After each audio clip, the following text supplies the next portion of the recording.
Hello all of you delightful beings out there, and welcome to the stream. I am RoR2, currently as Furvis the Lothwolf, and this is RimWorld. Hello Mala.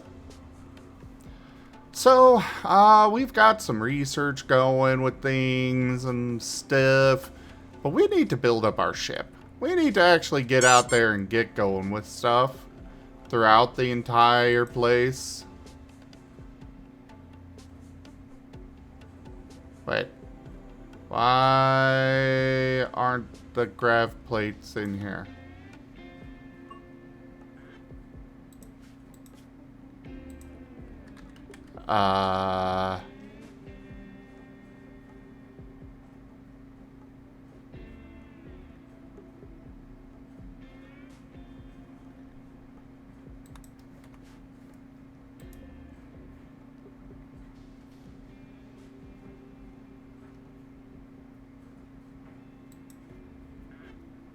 I guess we'll do this? Uh-oh.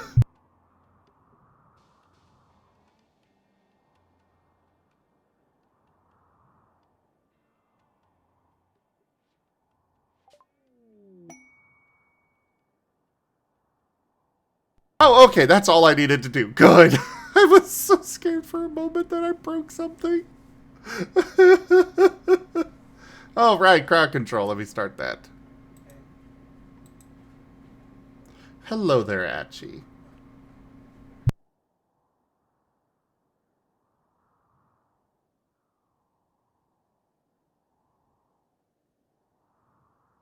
Well, Blue Bat, apparently you're, you want to name the, ship. So, what name are you giving the ship there?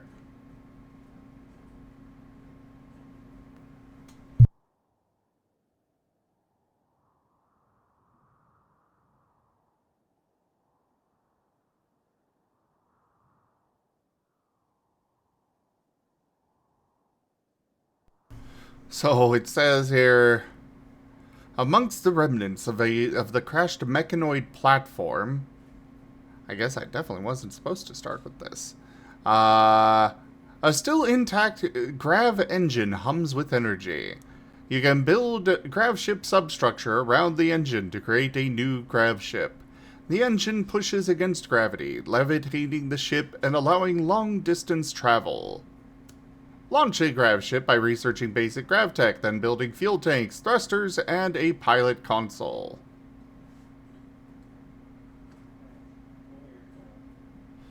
Moderators, strike that fiend from my sight.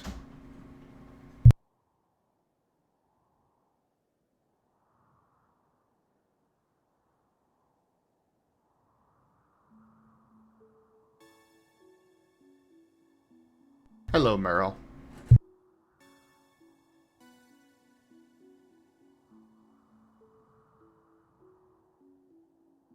Well, I guess we'll call this the ZGF Bat, since Blue Bat seems to be gone.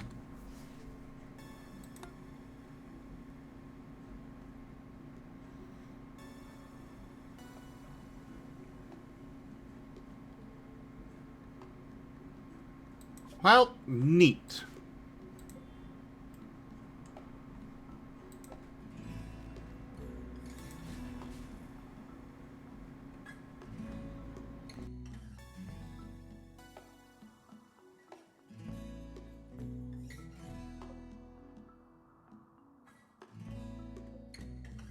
I guess this is not mine or something. I don't know.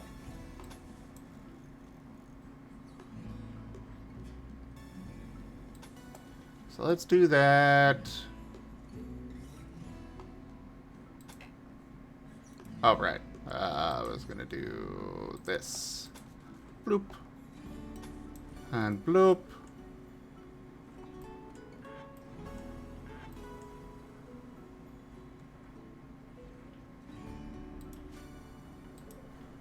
Alright, let's install this and see if that works.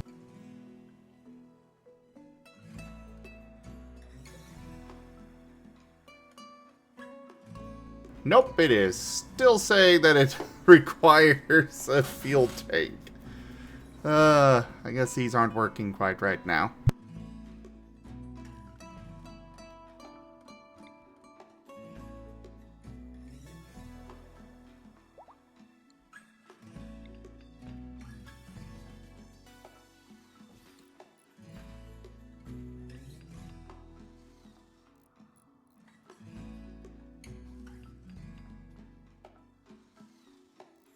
And actually, I think I will go with a full proper shape here.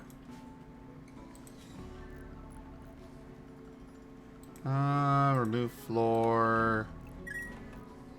Let's get this all cleared out of here. Because apparently I can't build that over top of floor. For some reason.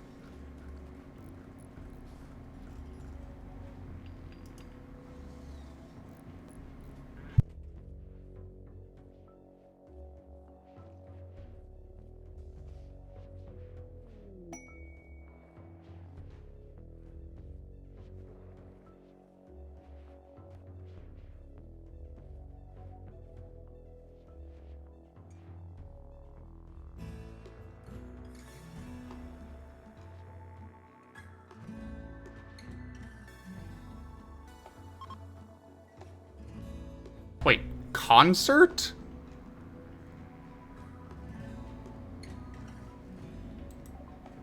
What? Huh. Apparently I can hold concerts. Had no idea that was a thing.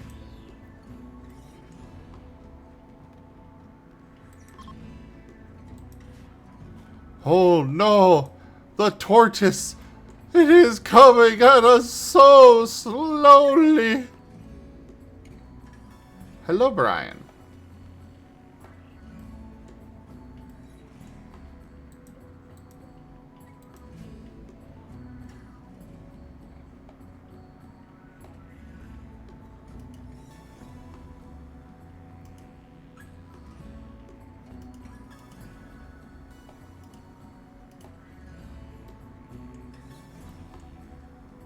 Holy crap, this tortoise.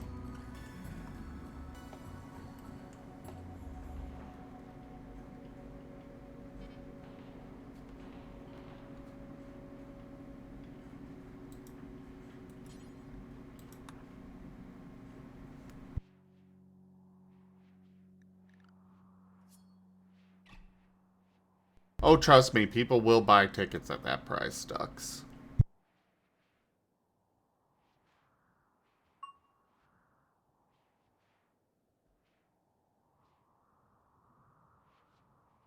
Granted, nobody I know, personally, but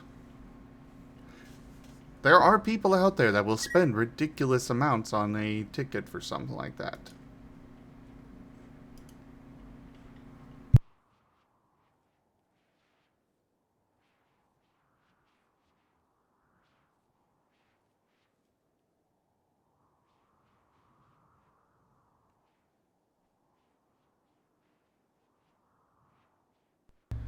Hello there, CJ.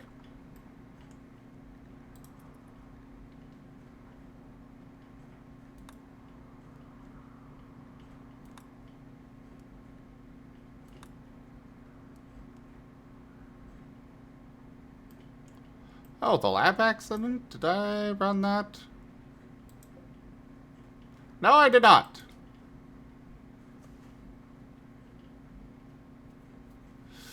Begin.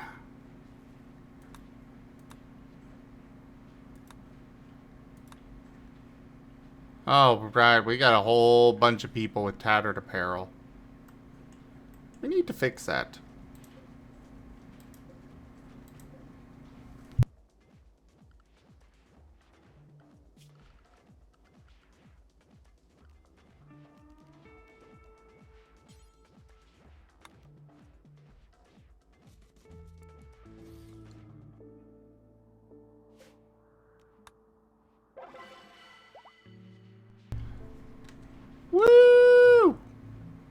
It was fun!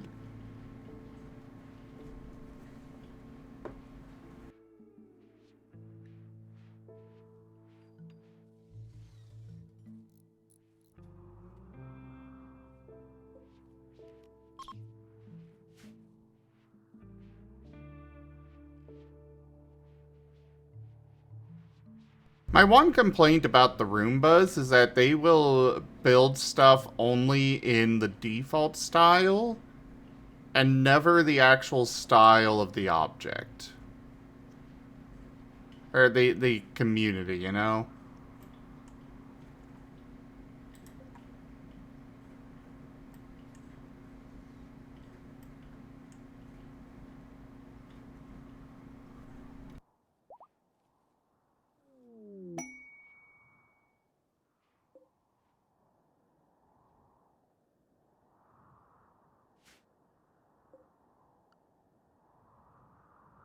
Oh, apparently I don't have geothermal generators researched. I had no idea.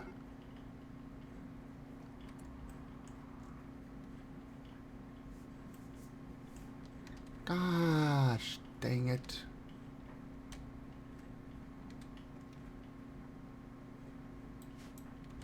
You three, get out there and attack.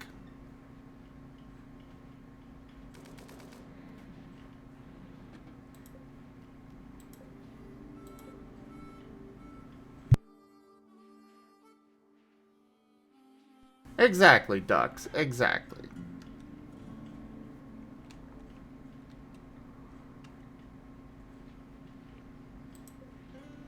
No sense of taste whatsoever.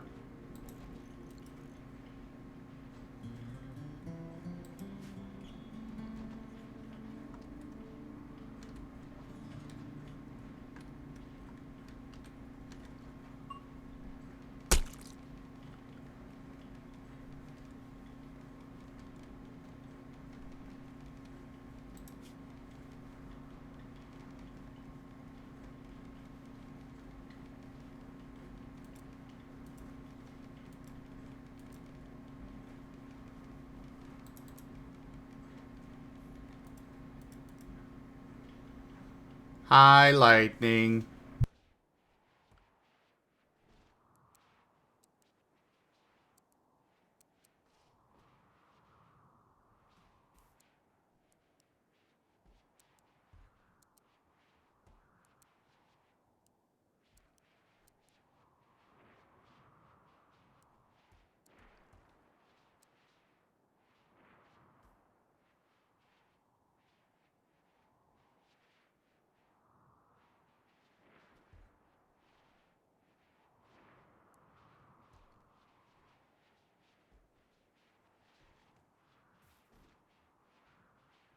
I never did set any of them any particular orders for stuff. So you two take care of farming. You can do hunting and you also do handling.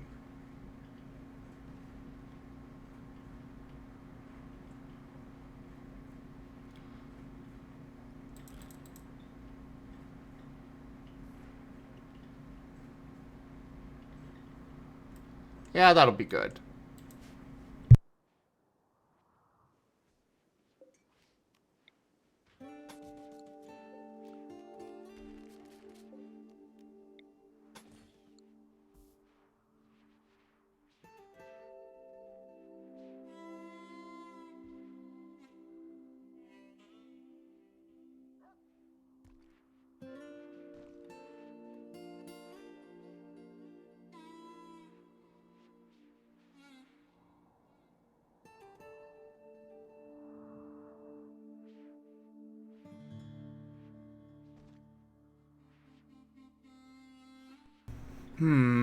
Actually, thinking about things with this ship.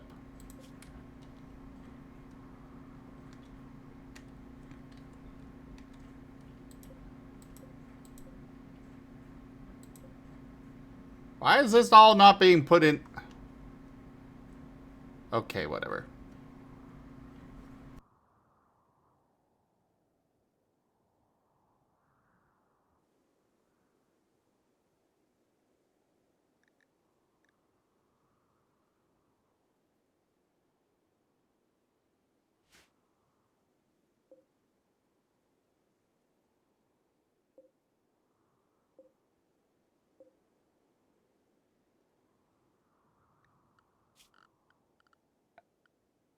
Alright, so, yeah, what I was about to say before getting distracted, we're gonna have this main cabin be our storage area on the ship. So I'm gonna plan that out accordingly.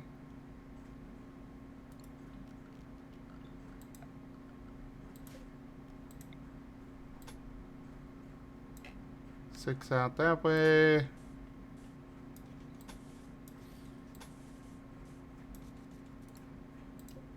Alright, so cancel that, deconstruct all those. Then I can put one of these here. And we'll have lots of space to work with.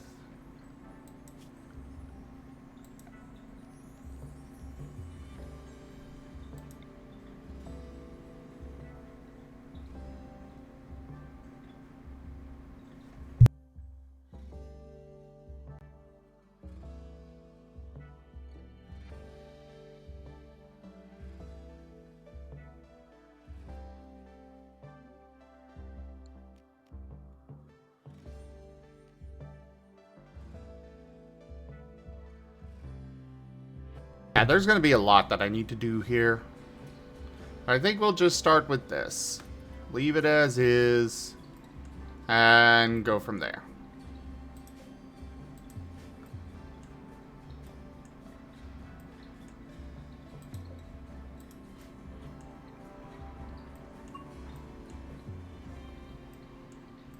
Okay, that other chair was done, so we can reactivate that.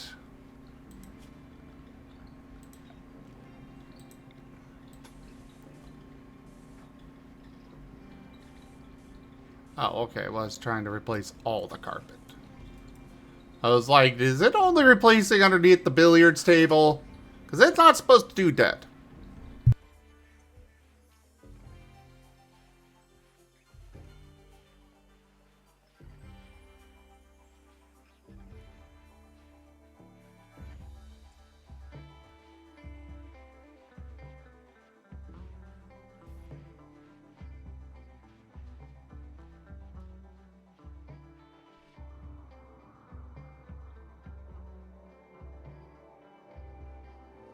So, one thing that I am kind of torn on with this game. On the one hand, it's nice to have a permanent base. On the other hand, do I really need one? Because I could just be like, forget this base, let's just live on a ship. Entirely. I don't know, what do you guys think on that?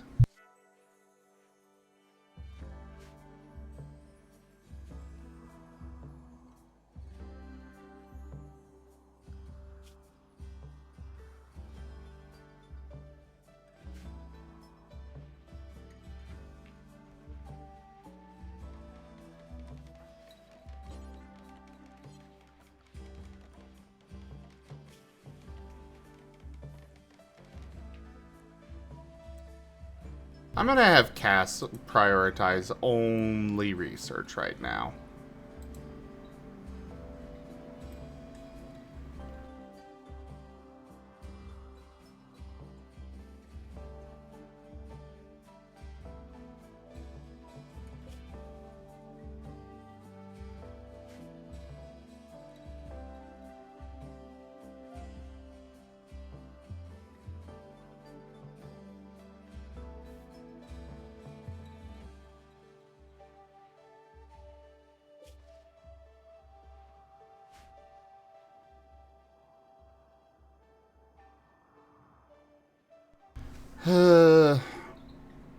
Yeah, the more I think about it, the more I kind of want to just be like, fuck it. We're all living on a ship. We're just gonna be ship people.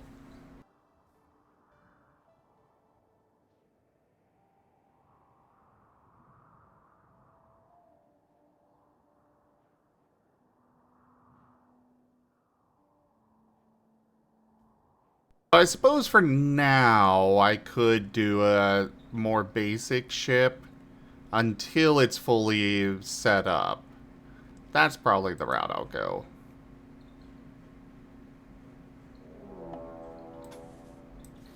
Oh, great. Bugs. Why did it have to be bugs? Mala, get your people out of here. We don't want them. We don't accept your kind around these parts. No, you do not.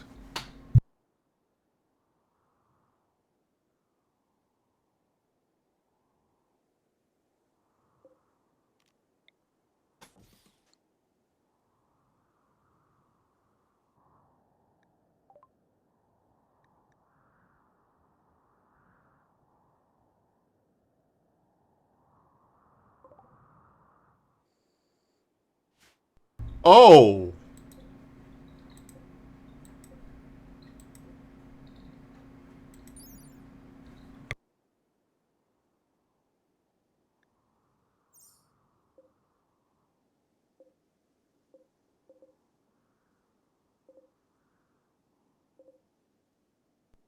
I think we might be in trouble, guys. Oh, no. Oh, there's also a black dragon here. Thankfully, it's not hostile.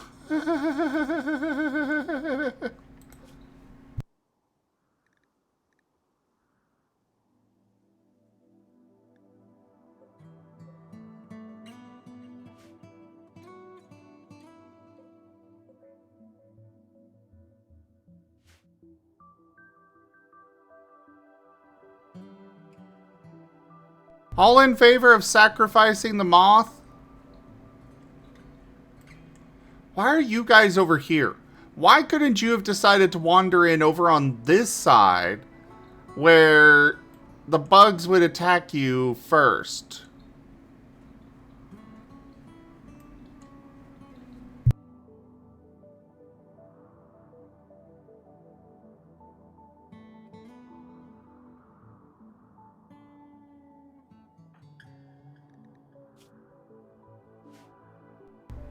Alright, looks like the eyes have it. Go, Mala. You fight them alone.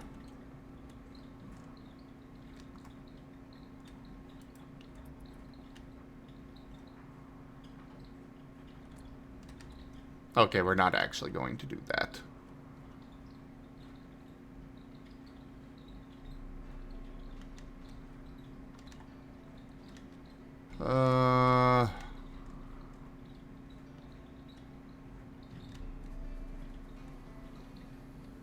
So it looks like they're all coming down this way, which means... I don't know. I don't know which way they're going to actually attack.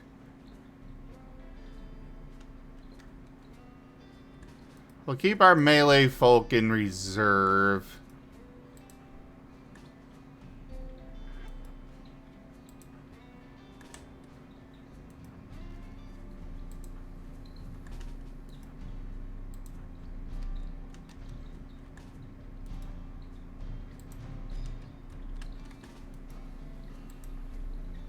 Which is, unfortunately, the majority of my colony, I swear.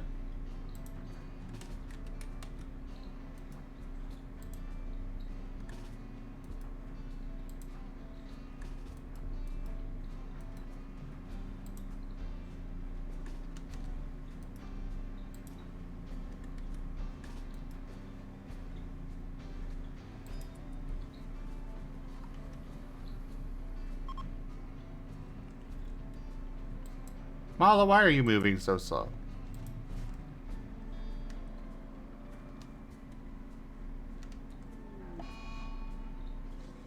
Oh no, they killed one of the Roombas!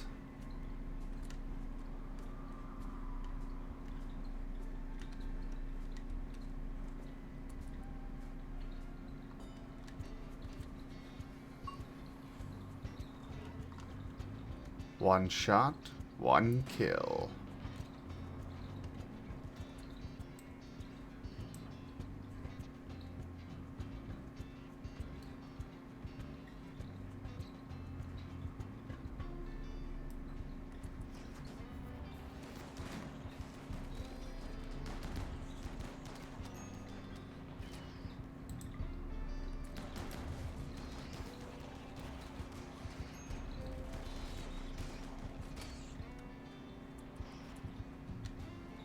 Alright, so they are attacking both sides, but primarily up here.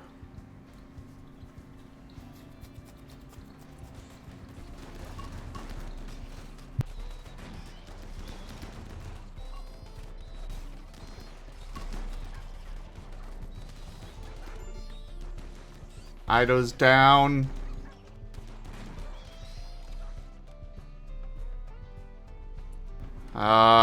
All of you, go search and destroy.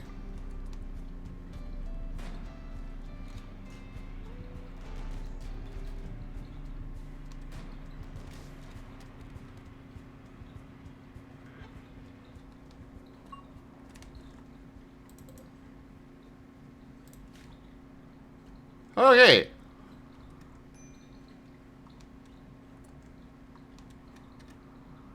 Well, that wasn't too painful. I guess bugs just aren't that bad after all. They're easy.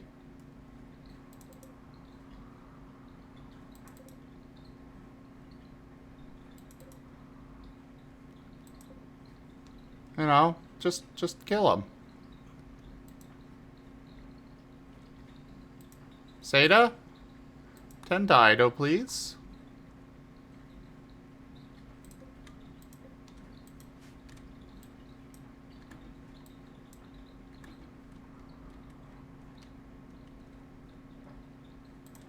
Mala, I am going to send you over and have you take those out.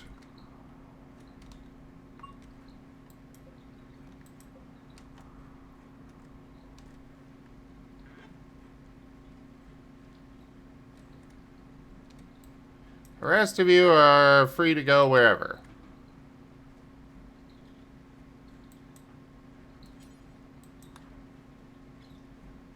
Will you guys please finish those off?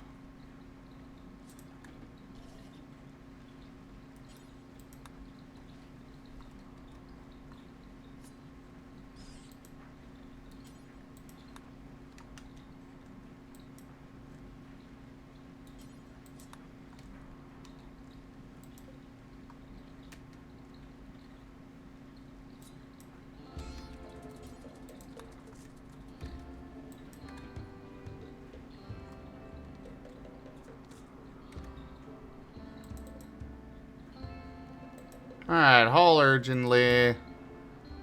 Haul urgently.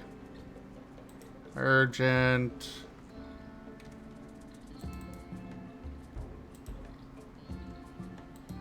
And urgent.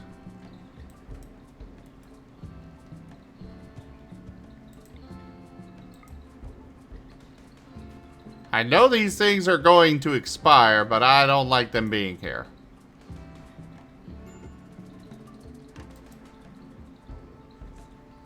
Oh, crap.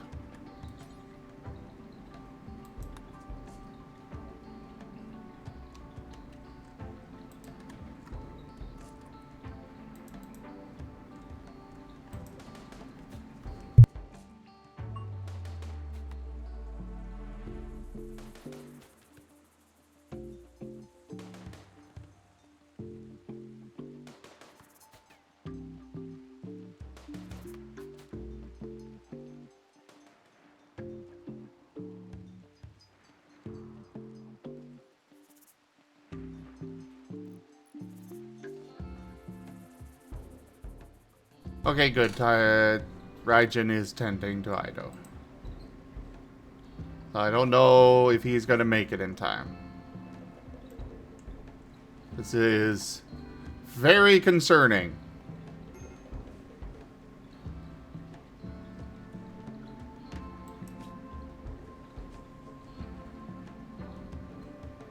Ah, Ido can no longer flip people off.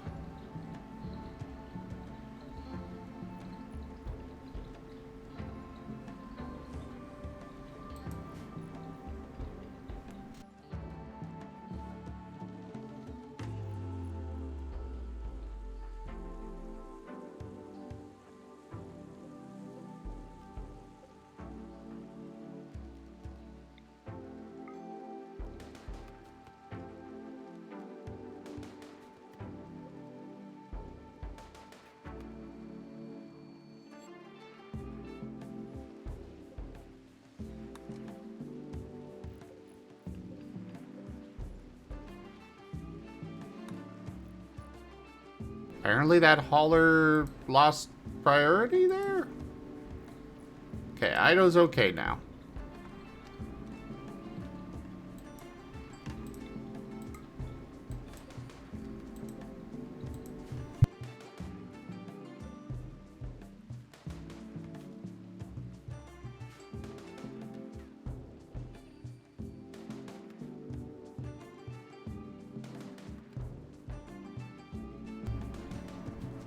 What is wrong now, Mala?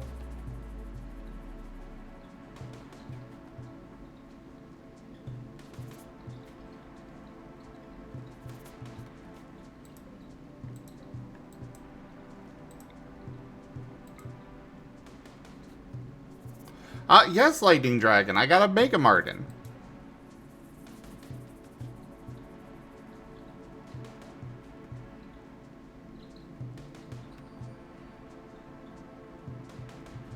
Well, yes, I'm making you prove your loyalty. Unless you're not loyal. Are you not loyal, Mala?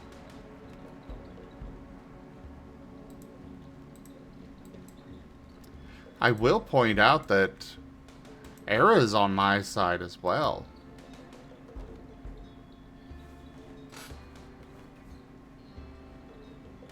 So, working against me in this case would be working against Era.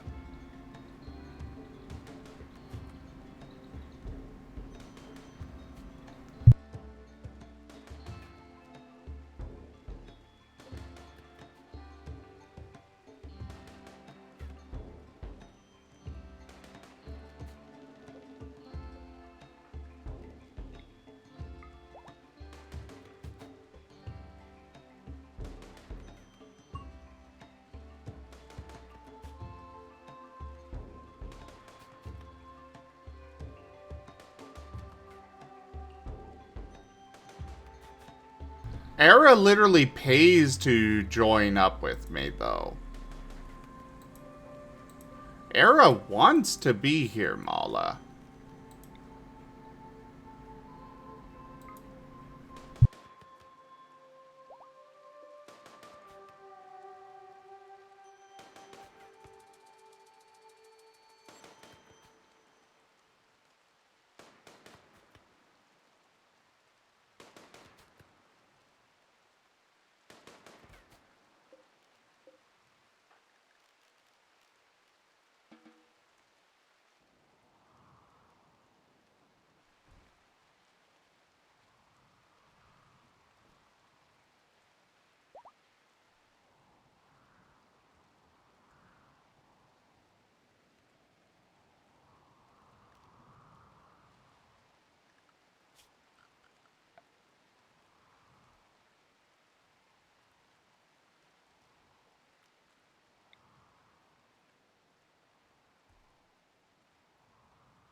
So I hate to say it, but I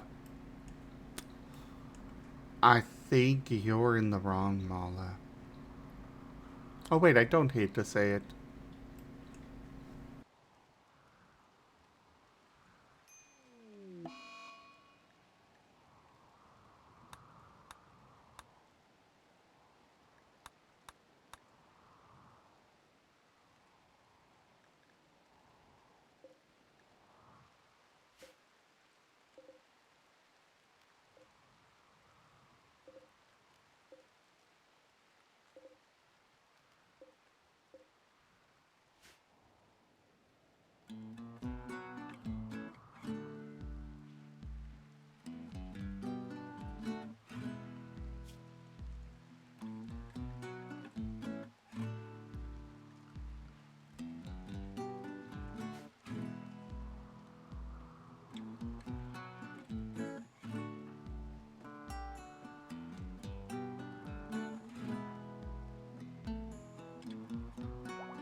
Okay, at least one person's going to research over there.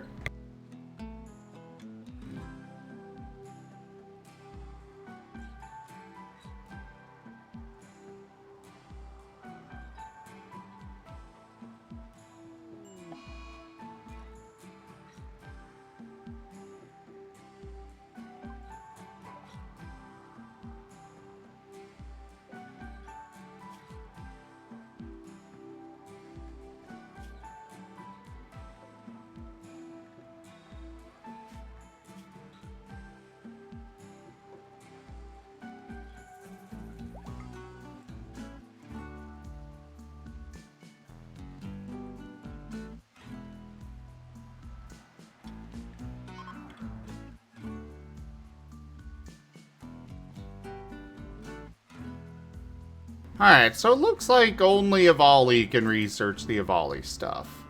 Which is annoying, but good to know.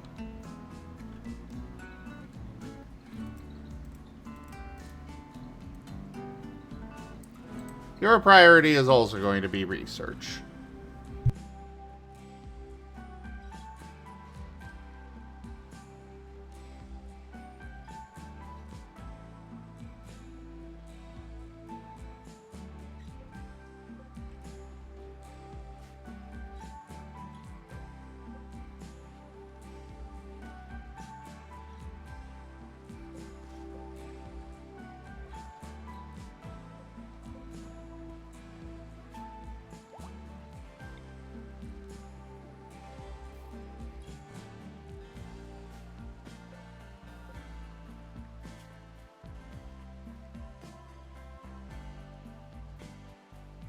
Ah, so some of these will literally take 37 years before they try to escape.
Hello there, Seda. New. What was that? Good afternoon. Greetings.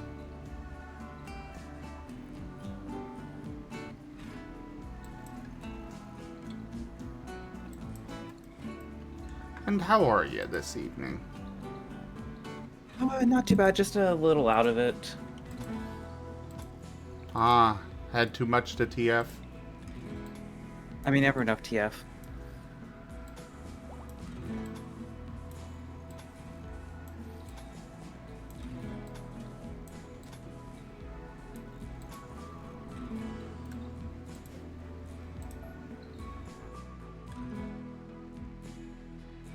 What you been up to today?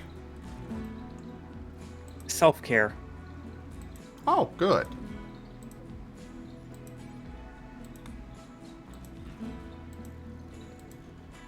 Very good indeed.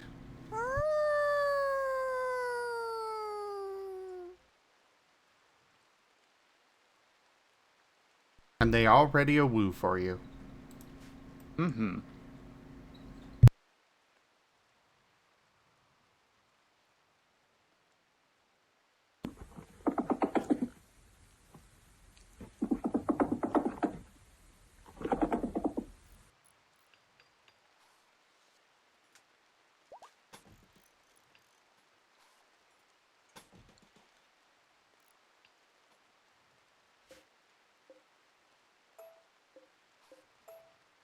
Apparently I am out of steel?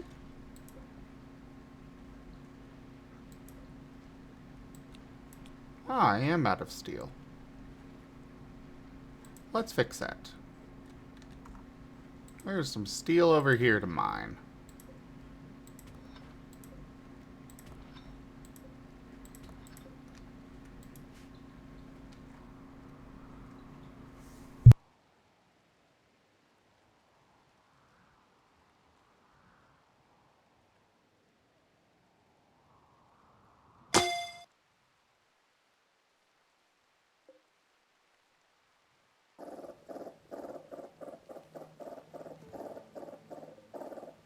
Will you guys please bring in these crops? I'm begging you.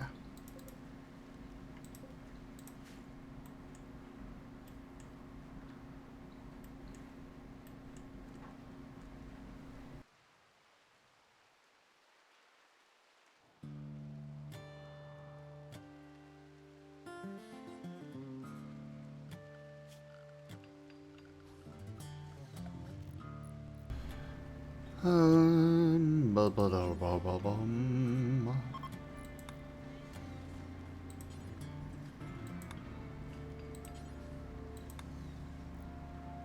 We have a lot of light leather, but is that what I want to go with, or... I'm not worried about that.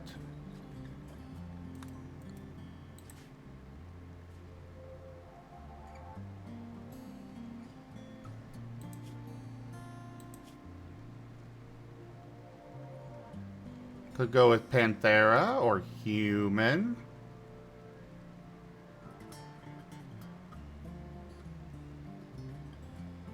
Well, looks like the best that we've got would be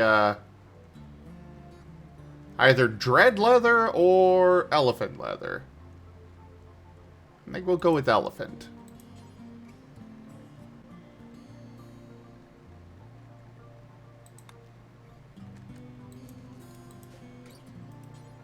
I want this to be excellent quality, at least.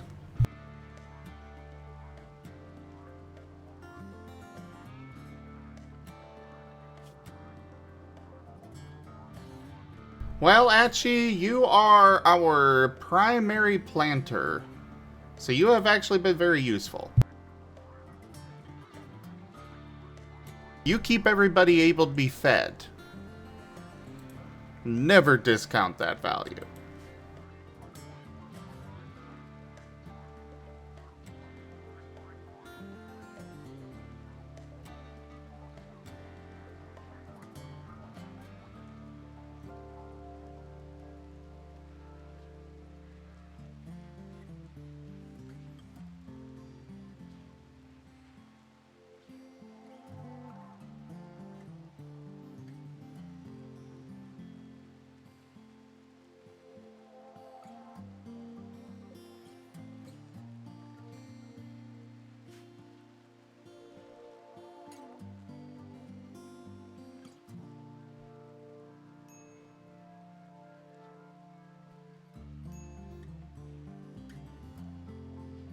Well, this time I wanted specifically to have the cook and the planter separate.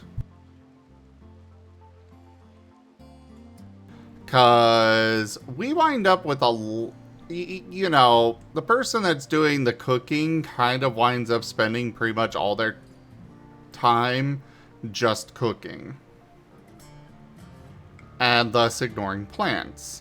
But there's a lot of plants, there are a lot of plants to harvest and grow. So having them separate is very valuable to me.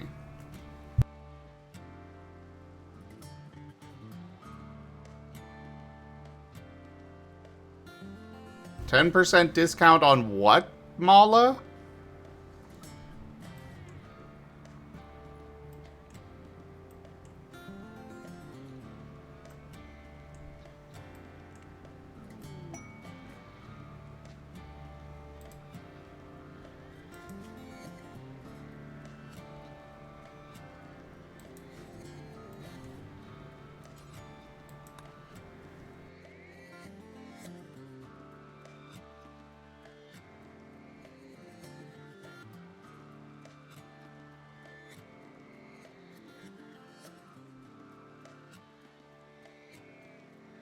Understood. Your intent to be extra annoying today, Mala.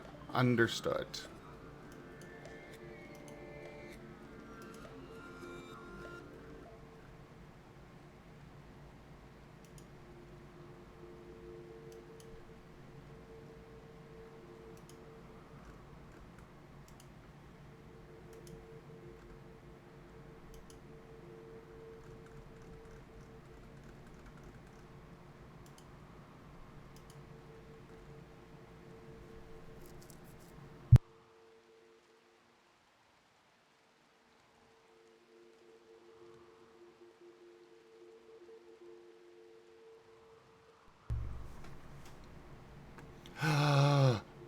Chickens! We're taking their whole stock.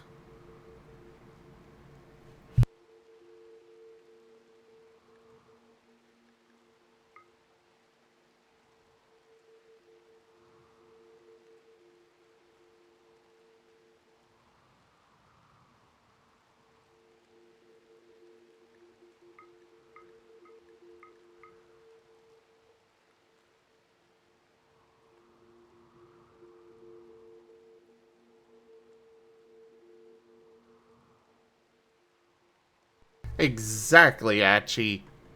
Exactly.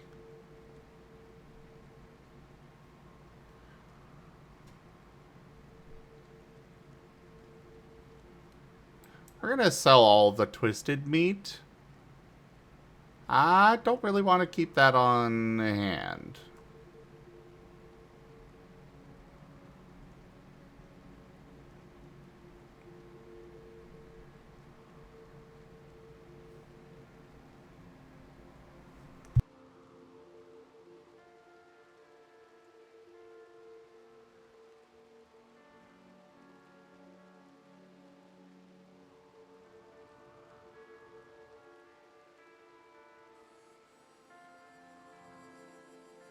Where did we get a sparrow egg?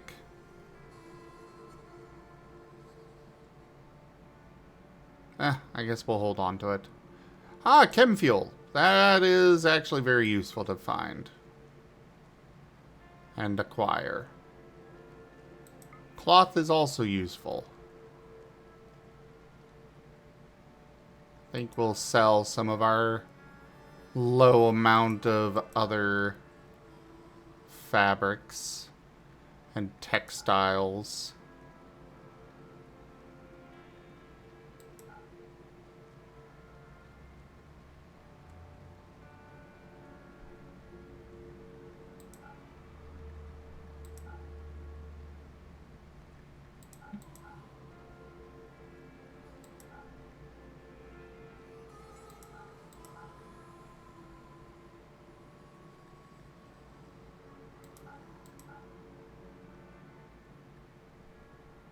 We are actually okay on medicine for a change.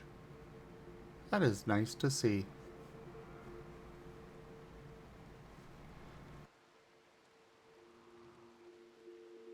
We're also going to yeet this moonstone at Zeta. See what happens.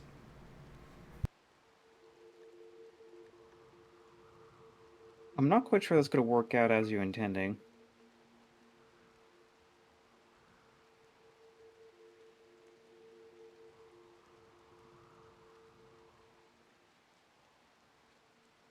How so?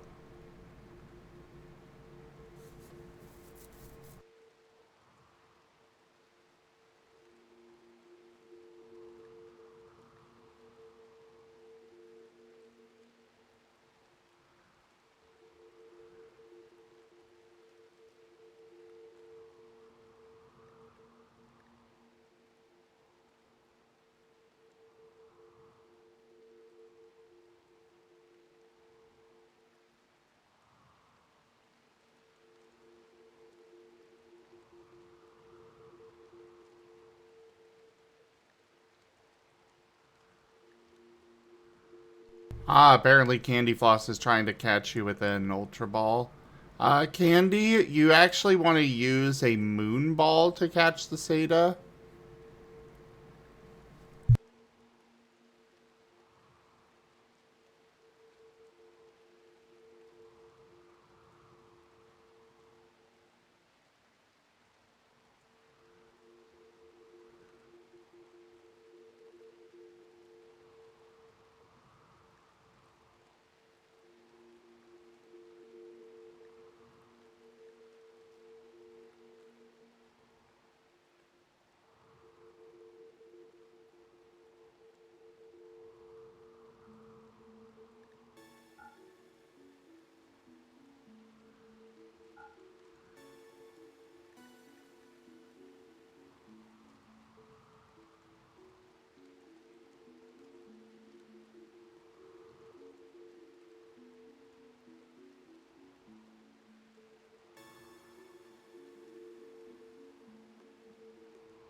We'll just deal with that.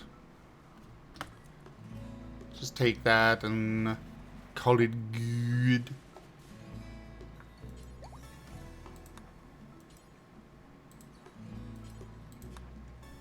Yeah, go rope all those into the pen.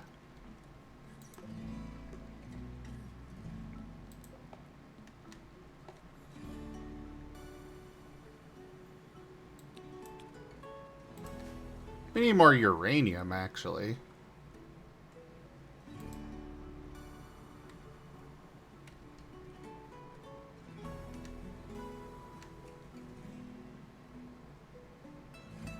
Is no one else gonna go rope in all of our new animals? Ugh. Some people, I swear. Hello, Wing Zero.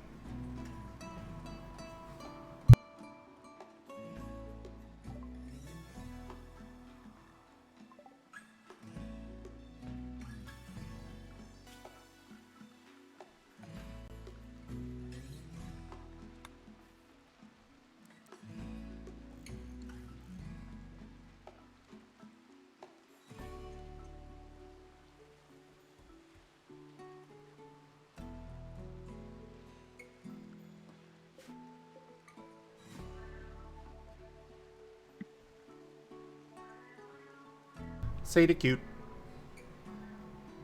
Heck. What you up to now? Job applications. Ah. 'Cause unfortunately, I'm not paid to be cute. Yeah, makes sense.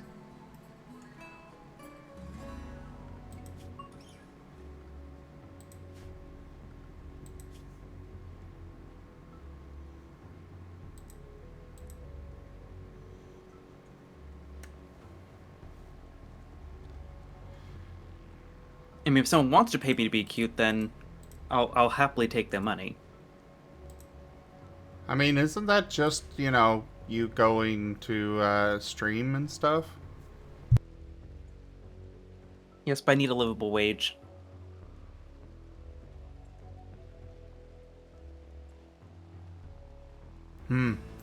Fair.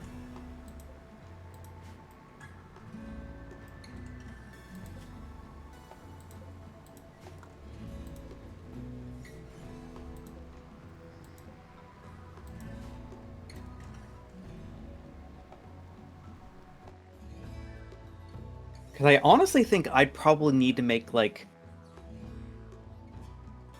25 times more than what I make on Twitch right now to make it a full-time thing.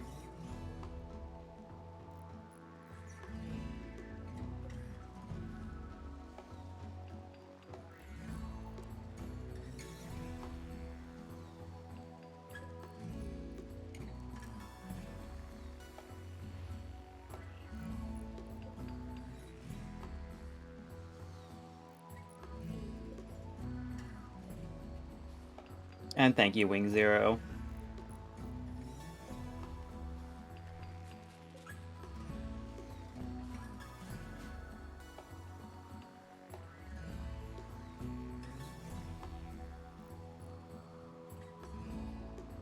I mean, Merle, I toss out that number to kind of be at least in the ballpark. Like, I actually like legitimately got asked by a friend like about 3 or so years ago, like, hey, have you thought about, doing Twitch full time? And I immediately laughed in his face. Yeah.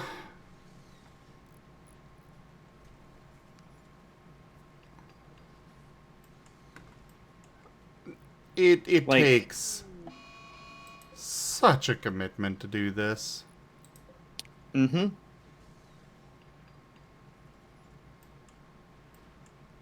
Because there's a balancing act that needs to go on, and Zim, you probably can appreciate more than anyone else.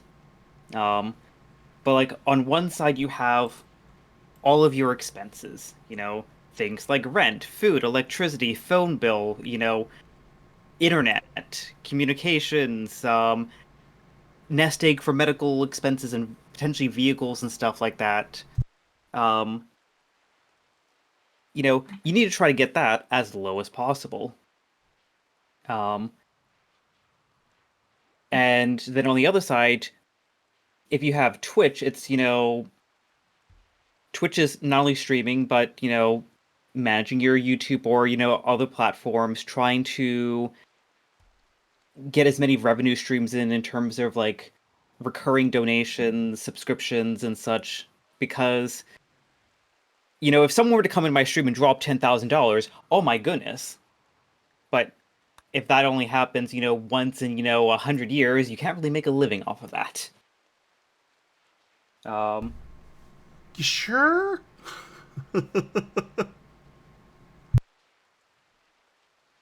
like, ideally, a streaming or content creation business is not based around donations entirely. Like, donations should be the icing on the cake, but ideally, subscriptions and anything recurring is the baseline bread and butter. Um, and when it comes to Twitch, you are the host, the IT support, the promoter. You're wearing many different hats at once. I managed to do Twitch full time. Barely. And the only way that I managed to do this is far more hours than a full-time job. A normal one. Because for starters, I am streaming usually at least 9 hours a day, 7 days a week. And that's not counting all the time that you guys don't see what I'm doing off stream to prepare and work on things. Like during those movie nights that I host, I'm working. Sure, I've got a movie going on the side, but I'm uploading videos to Spotify or YouTube. I am... Well, that's really all I've been doing for the last couple months, but after the movie night last night, I got to work on Scar. Which, granted, not every streamer, works on things like a tabletop system. But that's another potential source of revenue for the streams, or for my career as a whole. I know most content creators, their primary source of income is actually merch sales, which I don't understand because I get basically nothing from merch. Well, no, I get a pretty good cut of the what you guys pay for merch. What I mean by that is I get almost nobody that actually buys merch. Which maybe it's just that I'm not putting up stuff that is interesting enough for people. It's honestly a question. Finish up, sorry. Oh, I was just going to say, I personally think that the type emblems were really cool, but I got like a drop in the pan for those.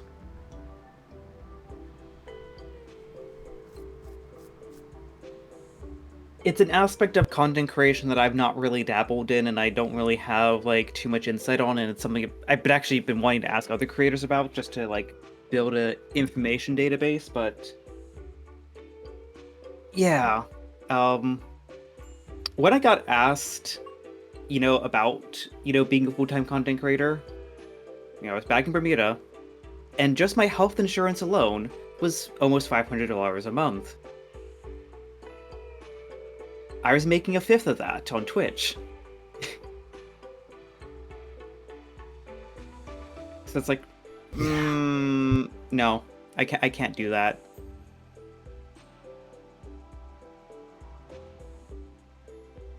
Like, I definitely would say, if I'm at that point where it's like, hey, my, if the numbers are there, and the stability is there, and it's just a matter of question of, well, hey, what? Don't just stream 3-4 days a week for 4 to 5 hours.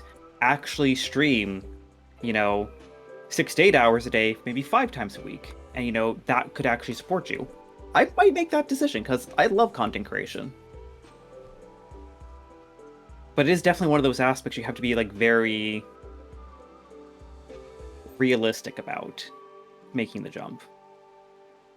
Yeah. And knowing that it's going to be a tough battle.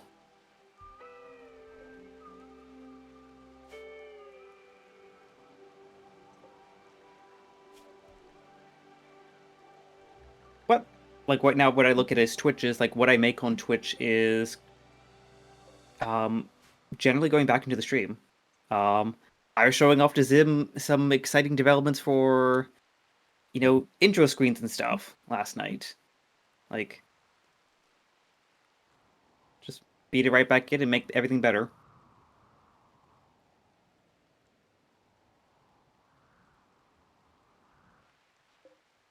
And sure, maybe just get a little bit art of me turning into, the critter of the week.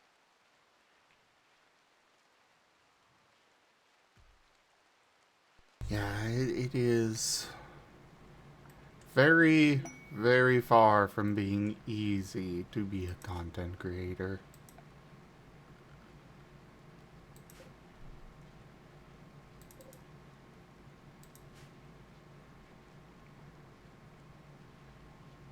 And I think like one of the biggest things that it's a lot more difficult to see it from the outside in. Mm-hmm. But you're a viewer and you're like, oh my goodness, this like person just like went live, they're playing a game and they're having fun, and then oh my goodness, they're bringing in 10,000 people. Like, I could do that. That looks like fun. This is a very, very complex web of variables. Yeah. Like try making a freaking like tiramisu and then get like 1 gram of something wrong and you mess it up. Like that's what it kind of basically feels like. And like not in like a derogatory way, but like it's a challenge. I will definitely say that that is why the first question I ask people when they talk to me about wanting to stream is why. And if their answer is to make money, nope. No. X that. No.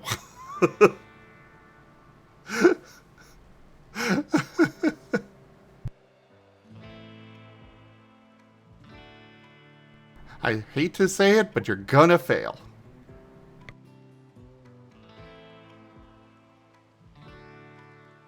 Well, okay. Obviously, you can never account for luck, which is 90% of Twitch. Like, I've been doing this for 9 years now. I do everything right, as far as I'm aware, but I'm still not the partner. Meanwhile, there's others that, started in January and are already partner.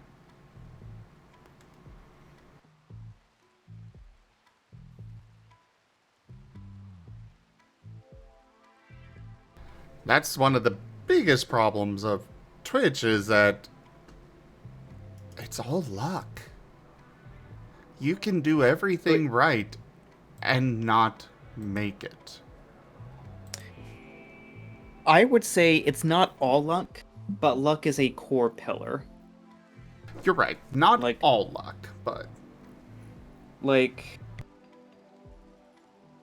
in terms, I say there's I might add a fifth one here, but I'm just gonna say there's 4 corners of being a Twitch streamer. The first one is obviously tech. Like, if you are streaming, with a dodgy connection and a basic, $5, USB mic that, has no kind of filter on it, and, your air conditioner in the background's getting heard, and someone yelling down the hallway is getting picked up all the time. It's it's not a deal breaker, but it knocks your points down in terms of like overall appeal. Like generally you're going to be drawing in more of your friends than drawing, a random viewer in. And the goal is to get a new viewer who you've never met before. And I'm going to get back to that point in a moment because Twitch has been absolutely life-changing for me. The second is the vibe. The vibe and authenticity.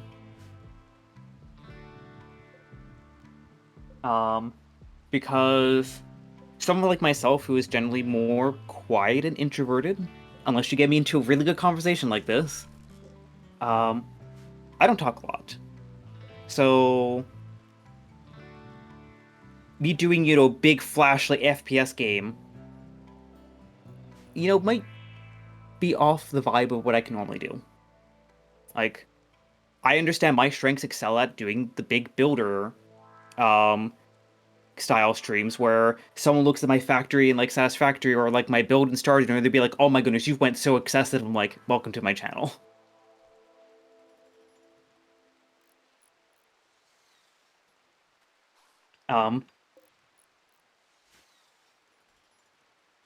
And that also kind of goes similar with like your interests. Like if you're just a generic webcam streamer, you better have something else going for you, or you're just going to be the generic, streamer with a blank background and no border on your webcam. VTubers excel in this because, like, hey, you can be your persona. It's fantastic. The third pillar is games and scheduling. There's an aspect of playing the right games at the right times. If there's a lot of interest in, let's say, RimWorld, because the new update come out, you're gonna have a lot of people who are very interested in seeing RimWorld content. Probably another one would be like Subnautica. Subnautica, if you were to play Subnautica like a year and a half ago, probably the low end of the interest, but now that Subnautica 2 is on the horizon, more people are going to be curious about like, hey, I want to kind of like see some more stuff before the sequel comes out or refresh themselves. Game updates, game releases, get your eyeballs, but also competition.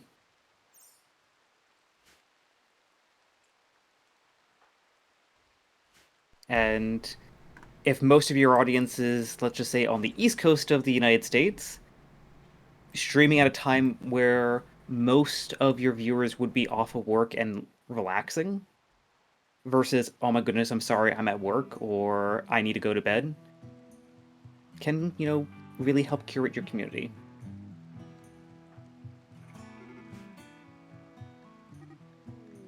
And I saw your mouth moving there, so I wasn't quite sure if you were like about to like say something or not. I do apologize for talking a lot. Oh no, you're good. I was vaping. Gotcha. And then the fourth element is, luck. Because you could have the perfect setup, the most engaging stream, and personality. People want to watch you day in, day out. But if no one knows you, then all that's kind of moot.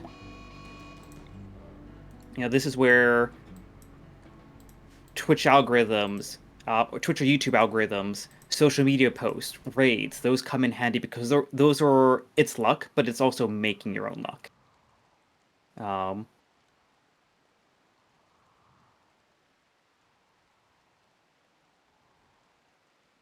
So the more you network, the more you reach out to people and be like, hey, I like your content, and don't go be like, hey, if you like this stream, you're like my stream, like, to please, like, that's very much faux pas. Oh yeah, don't do that. Do not self-promote. I'm a bit of an exception on that, where I'm like, go for it. But yeah, you're gonna. I mean, Zim, I know you have a very more like laissez-faire kind of like self promo, but at the same time, you see how like self-conscious that can be. Where it's like, okay, yeah, no, I gotta go. And then you're the one asking, like, oh, you're gonna go stream? Like, yeah. It's like, Yes. Like I I was just, said, I am very much unique on that. I was just gonna fade quietly into the night.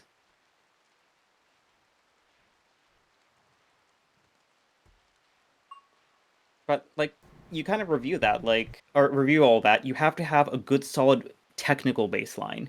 You have to have an understanding of who you are as a streamer and what kind of content you're going to be providing.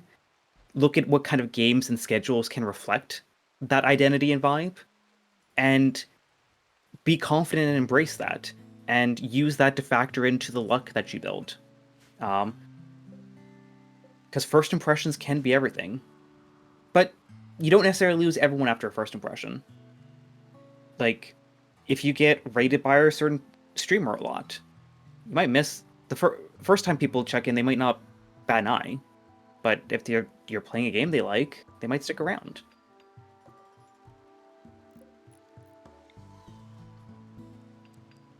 And that kind of factors into a little bit of like patience and tenacity.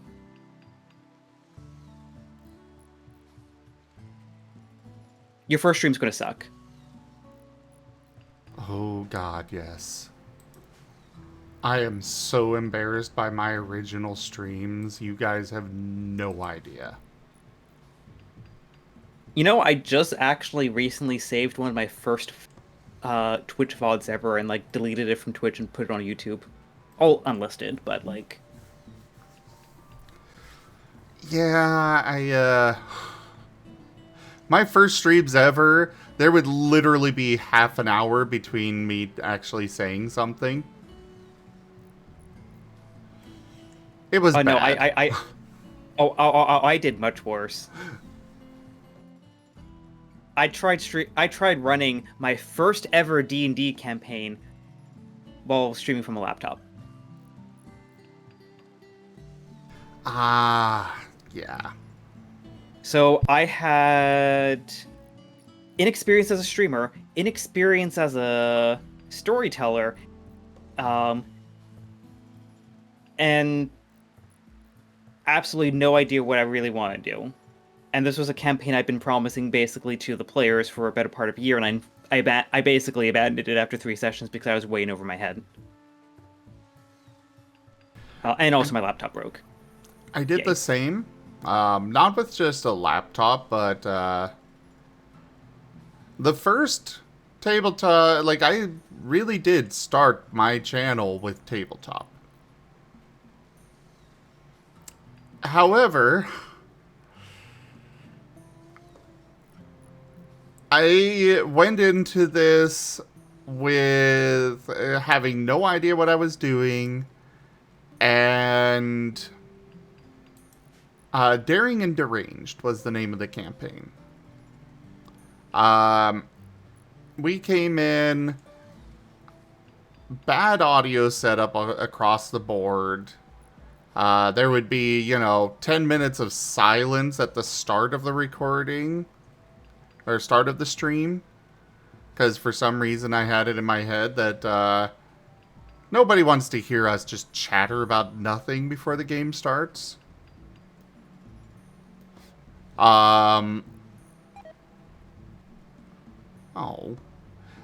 There was a whole lot of things that went wrong with that. But then it was also, I was streaming and running the game. Mm-hmm. There's a reason why it's taken me this long to actually run another campaign on the channel. And that's more because I was way, like, I discovered that is a bad idea in general. You generally do not want to stream and run the campaign. And on top of that, you gotta have the right group for if you are going to pull that off. I did not. Now, I've got, Tal and Era who understand, and Ren who understand streaming. And the others in the group also understand streaming. And we're all kind of working together to bring a good show rather than just a, you know, random group of friends playing tabletop that all happen to also be streaming.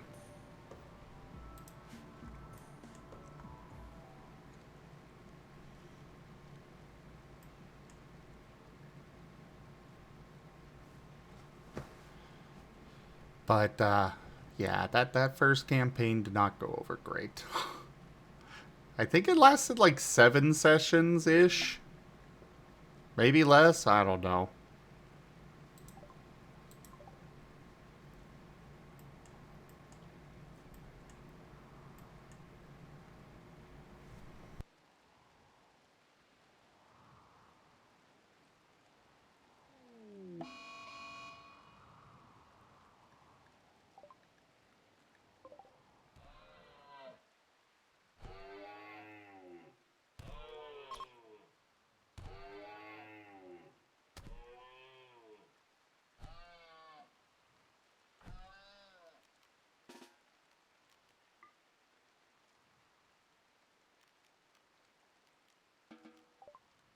But it really is like getting down the basics. Like start with the basics of like getting your OBS setup down, basic overlays, basic audio video setup. Like you want to be streaming ideally 1080p 30 FPS. Um, you want to have at the basic, some kind of intro ending BRB screen and your main screen. You want to have an overlay for when something like someone subscribes or follows, because those are events that, you know, horror content creators should be celebrated. Because you don't want to just be there streaming, focused in the zone of um your game, and then someone follows and they're like, "Hi." 10 minutes later, oh, so Yeah.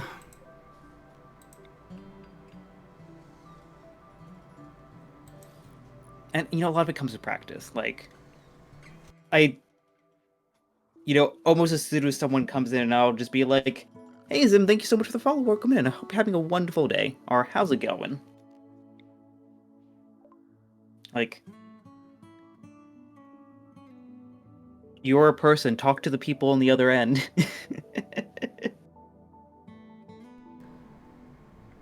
Yeah. Hold up by those. Wonderful.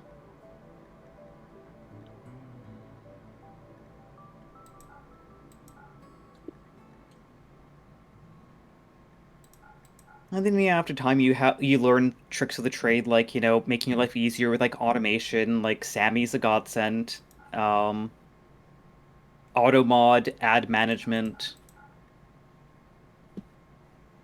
um, helpful things like Seribot to minimize spam and hate raids, and really the focus should just be on like finding your streamer identity, and don't overthink it.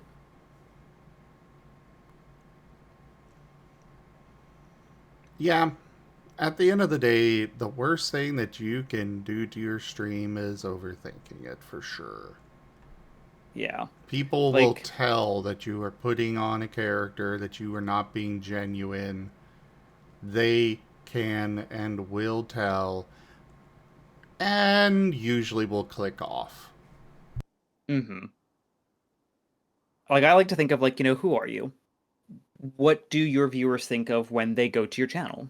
What are your strengths? Are you chill? Are you high energy? Are you really social? Are you really artistic? Or are you like MLG pro at, popular game? Um, like I know like this one like Satisfactory streamer who like I thought my build was crazy, and then they increased it by an order of magnitude in terms of like pure quantity. It's like goodness. Um, but yeah, what are your strengths? And you don't have to get it perfect. Like it can go through iterations. Um, But who you are is just as important as the game you're playing.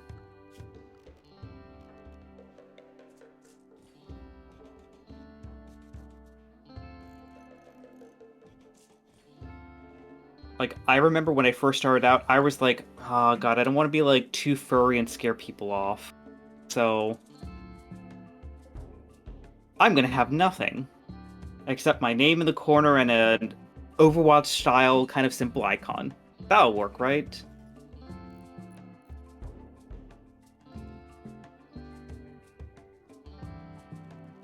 I used to be like that. And then we learned to embrace multiple dimensions. Yeah.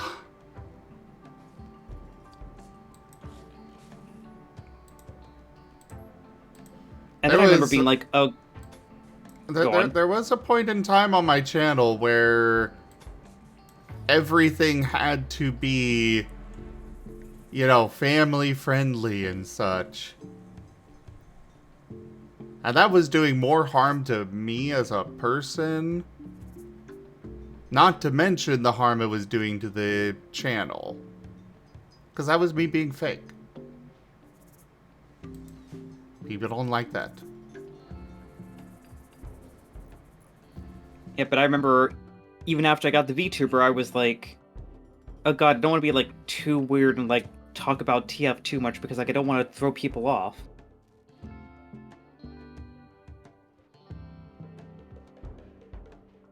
Yeah, Raijin has commented a few times about how I seem like a completely different person from the original start. In a good way, though, because I've let myself be myself. Rather than trying to just be this creator, this non-genuine persona thing, whatever you want to describe it as.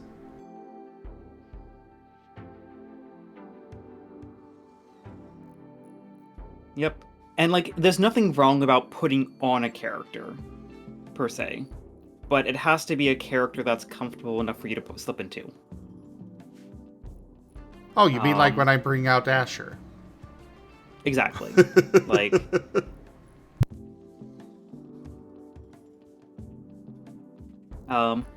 But I also caution about characters because at the same time, if you want to be a long-term content creator and you are, you know, you're basically going to be in this for 5+ years. Are you okay with playing that role for 5-10 years or more? Like, you know, and that's more difficult if the character is like almost a flip of, you know, your typical personality.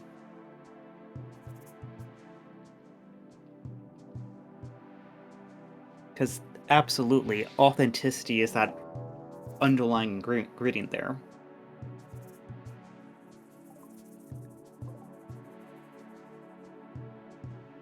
Oh!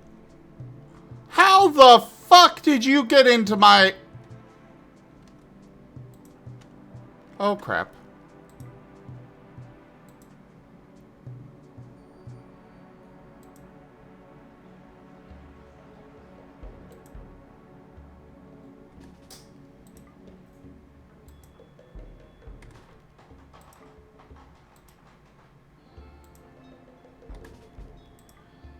Sorry, somehow this thing got into my base. A revenant, a spindly figure of desiccated skin stretched over an impossibly tall humanoid frame. The revenant's name comes from its pattern of returning to hypnotize new people each night. Outlander folklore describes an invisible specter that captures the minds of sinners, placing them in a living hell. In the story, the victims can only be returned to life by hunting the creature as it sleeps and killing it.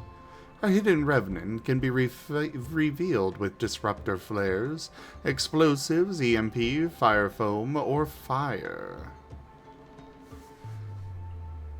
Ah, this is an advanced one. Oh, lovely. Well, here's hoping we don't actually kill it and can capture it, but, I also don't want it to kill my people. Oh god, what is it doing to Ido? Kill it!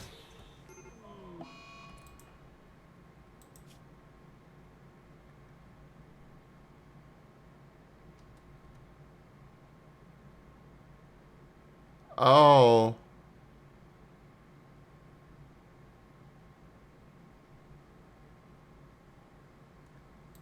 Okay, so now Ido cannot be, awake at all?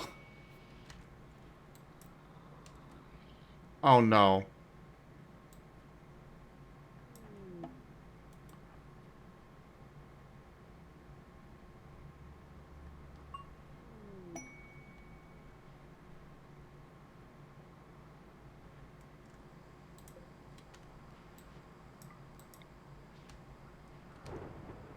Okay, you, go analyze. We need to find that thing. Because Ido is stuck here forever right now. Anomaly is creepy.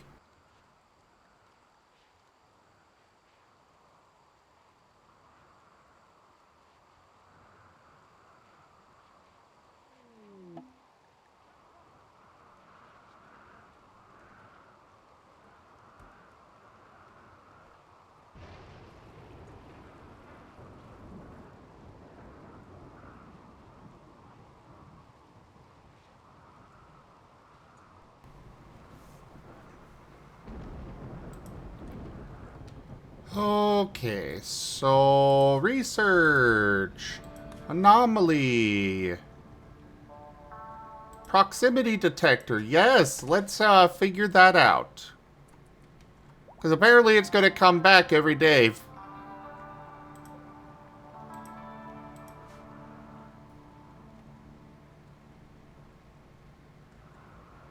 Sorry, had a bad thing happen, Seda.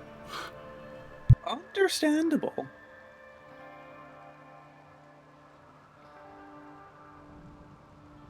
But yeah, no, I was just kind of like talking about like, you know, like it's not a terrible idea to put on a character if it's something you have fun with and you can do authentically.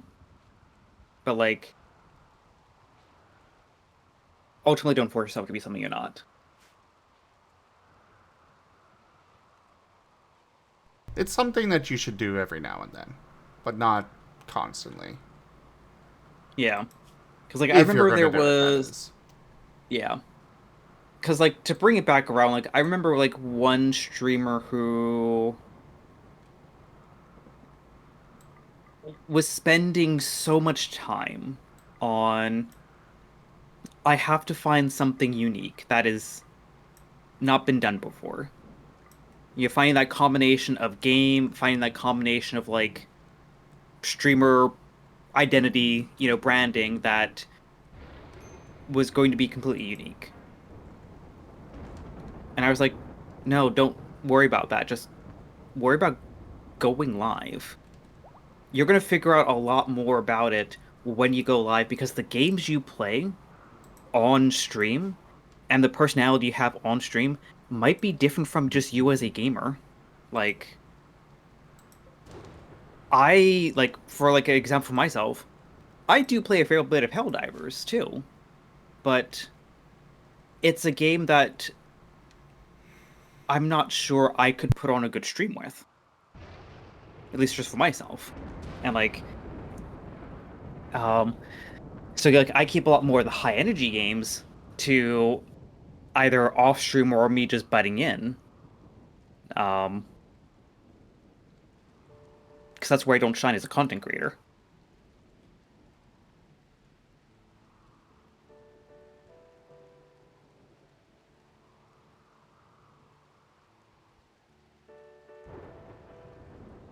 But yeah, if I was like focusing in on like, you know, hey, well, I got to do something that's all cool, unique and stuff, then yeah, I'd be missing the little nuances like that.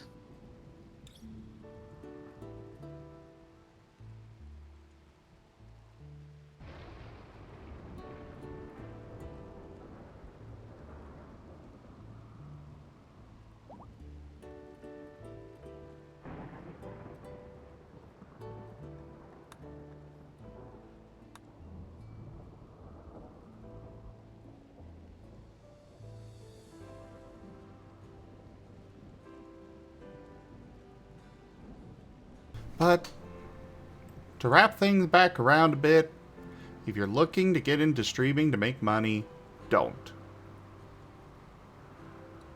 Oh, exactly. Like, financial independence based off of content creation is ultimately extremely niche and shouldn't be a directed goal because that goal can lead you down to making some very short-sighted decisions. Yeah.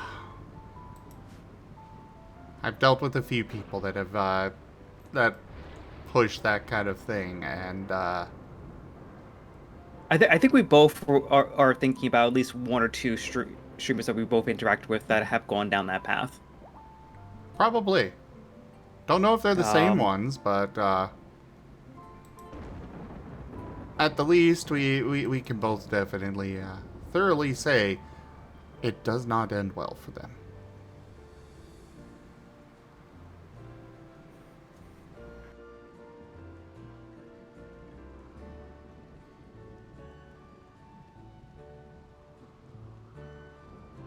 like streaming should be at the end of the day there for fun. Um, and I've met some incredible people through streaming. I've made some um very strong friends because of streaming. Um,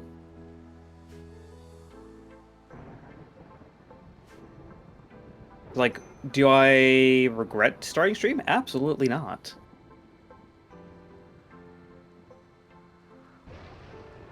Because at the end of the day, streaming has changed my life, opened up doors, and in turn has actually changed other people's lives.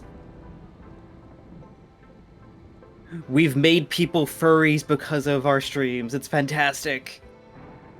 Ah, yes, those are always fun.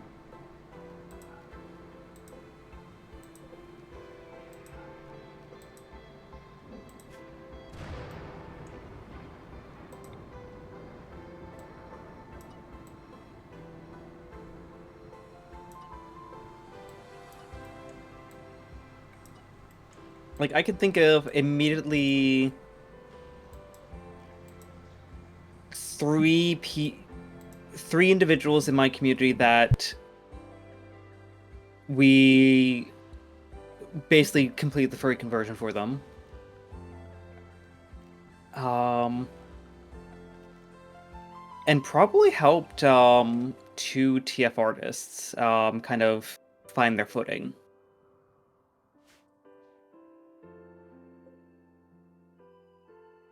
And that honestly is just really heckin' cool.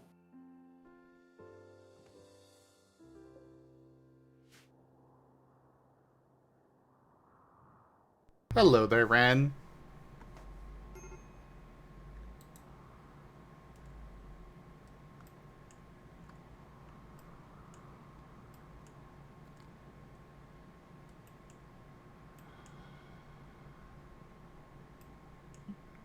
I do not like the fact that I have no idea where this person or where this revenant went.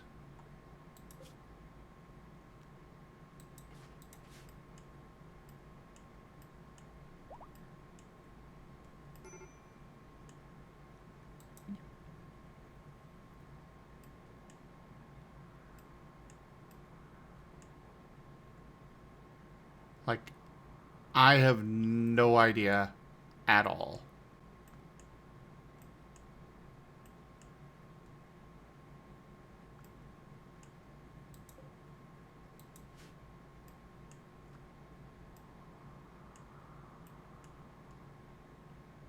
Let alone what I need to do to actually capture it.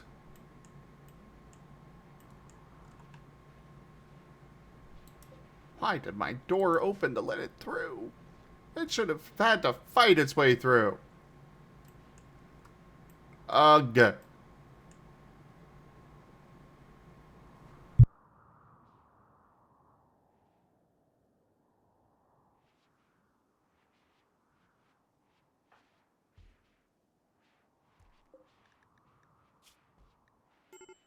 And how are you doing? How are you doing, Ren?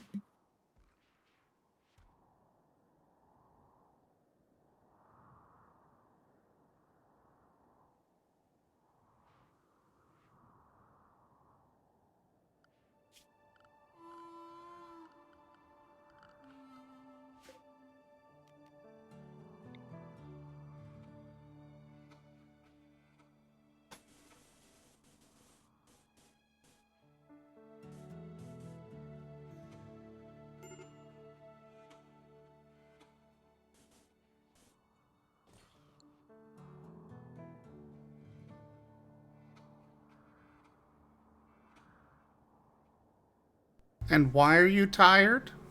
Did you not sleep enough?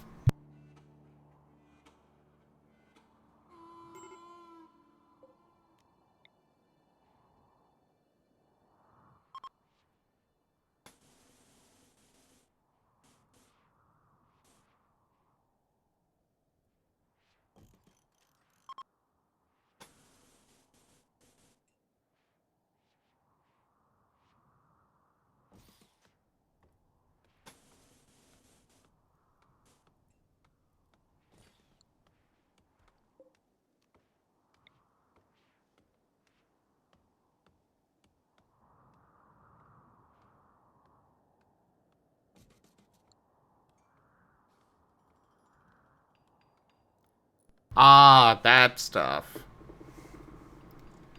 Well, I mean, I've been telling you what I think you should do on that.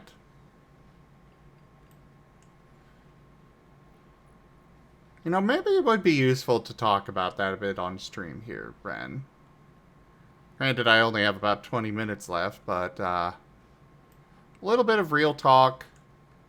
I know the news is dire here in the US. Every time you turn around, something is absolutely wrong. And it is tiring and depressing, but we're gonna get through it, everyone.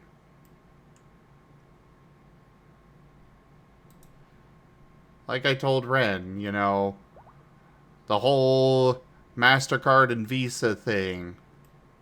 There's things you can do. Do them. But don't let them eat your life. Don't let those companies win and make you miserable.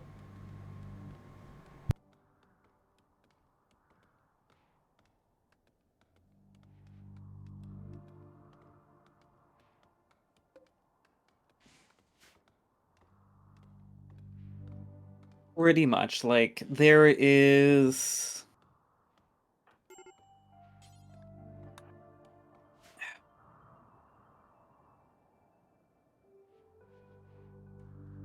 There is a...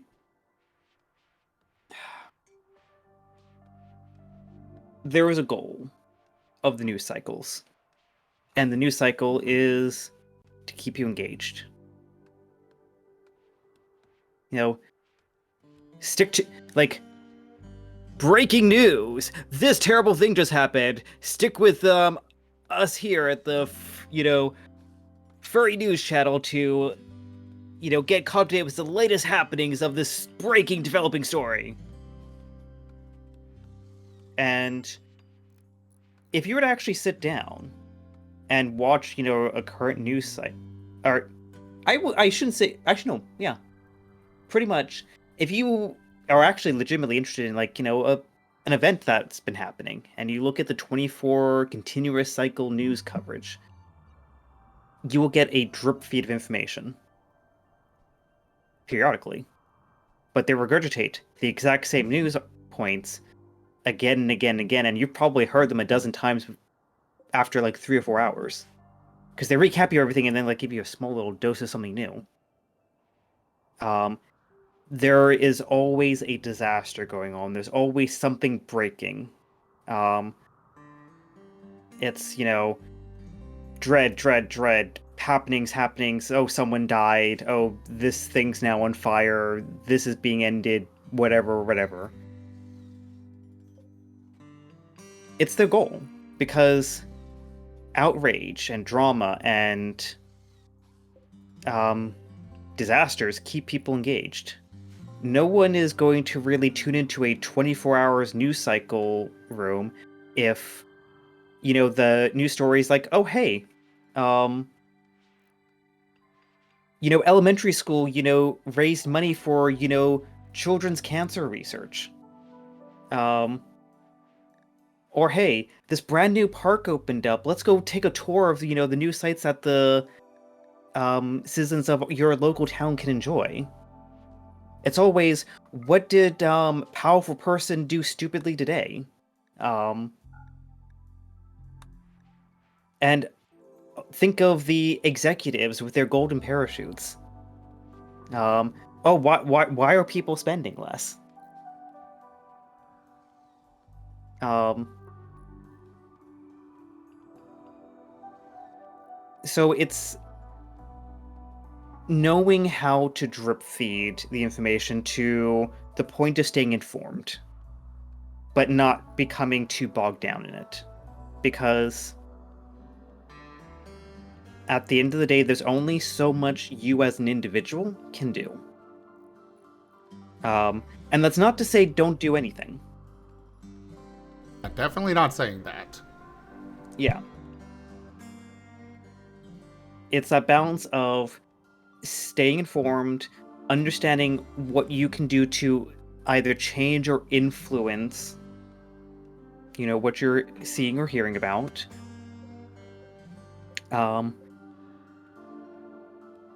But not letting it drag down your life, because at the end of the day, you still have to take care of you.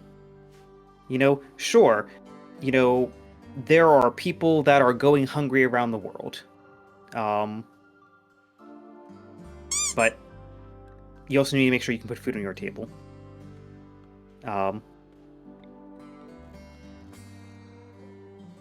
Like you're being taught to worry about conflicts that are thousands of miles away, but you still got to focus on you. Things that can directly impact your life, as Zim said, the censorship of gaming from payment processors. That is something that you can directly influence.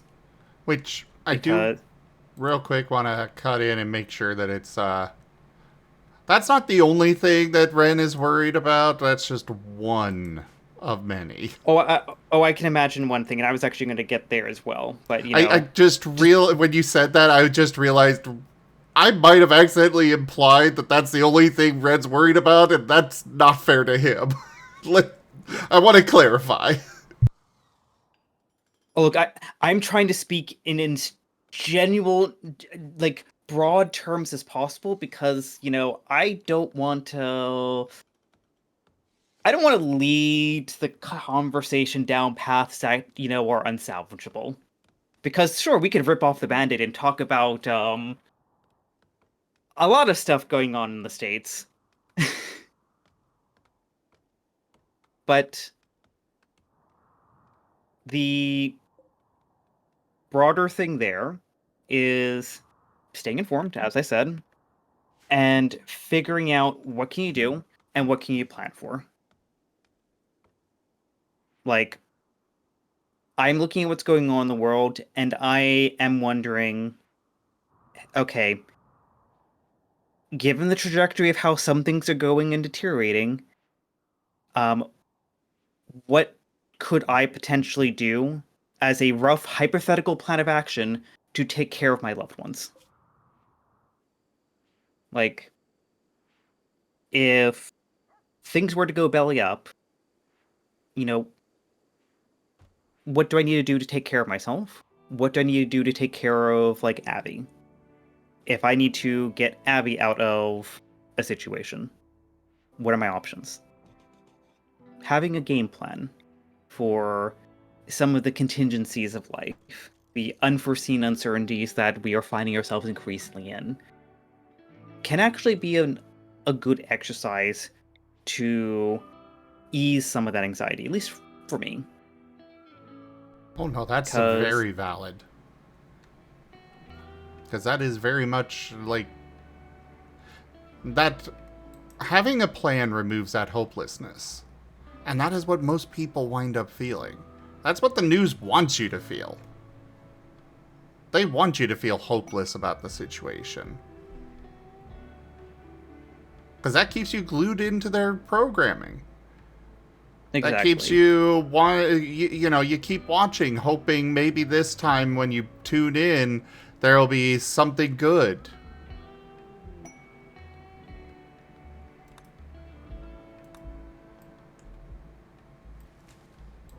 Sorry to, butt in there, but that.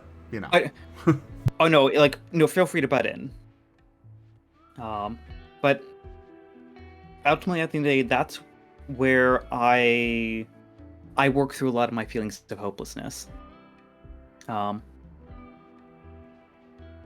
do I know? What do I not know? And what I should know? And so, hypothetically, if I need to, move provinces, move country, what's the plan of action? What could I reasonably expect? And is there anything in that reasonable expectation that I'm not prepared for?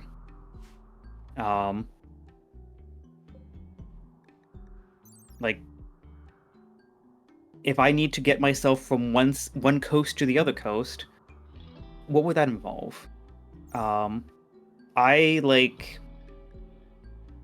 actually kind of like to detach a little bit from like current events, but actually like do a tangential life anecdote. Before I actually did the move to Canada, I for a little while kind of struggled with that anxiety of feeling trapped. I have a loving family, but there are times I didn't vibe with them. I felt like I was going through a treadmill cycle of trying to find work and then basically being the housemaid. What did my family think of for me to do today? Okay, I guess I'm mowing the lawn in 90-degree heat. I guess I'm now working on fiberglass on a boat, as opposed to bettering myself. And I felt like I lost a lot of like my personal agency during that time. And there are times where I felt so emotionally drained that I'm like, I really just want to yell at them and then just fly off into the sunset.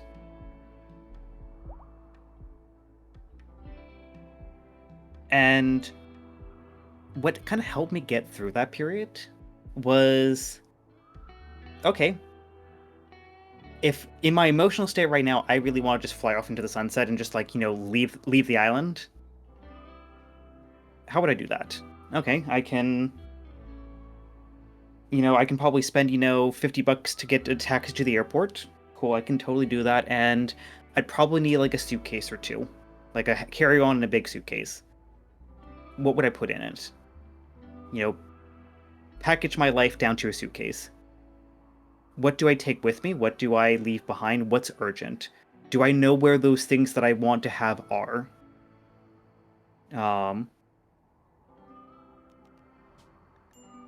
And so, even though I was probably never really going to act on those like emotional,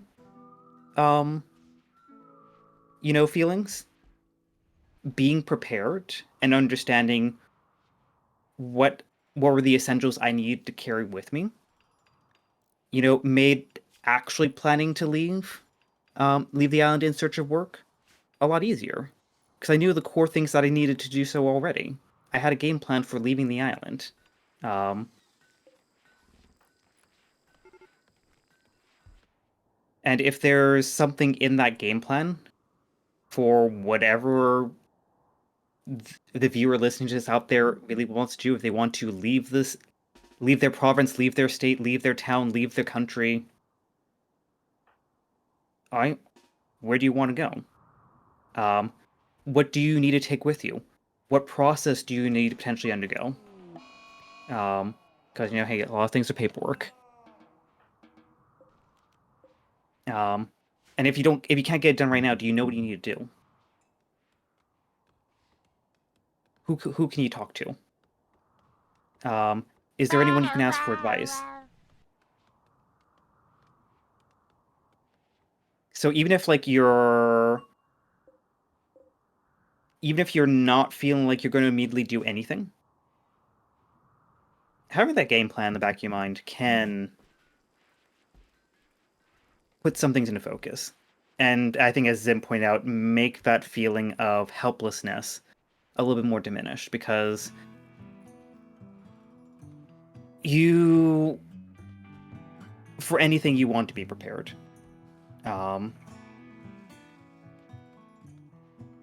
There is a lot of power that you can get in just having a plan, or even doing something as simple as calling a payment processor, a card company, you know? That can help tremendously.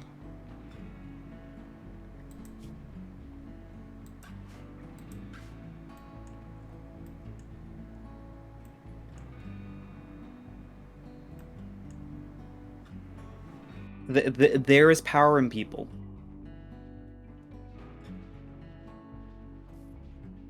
Either at large or at individuals. Individuals can help you immensely if you know the right people. Um, the power of the collective, even more so.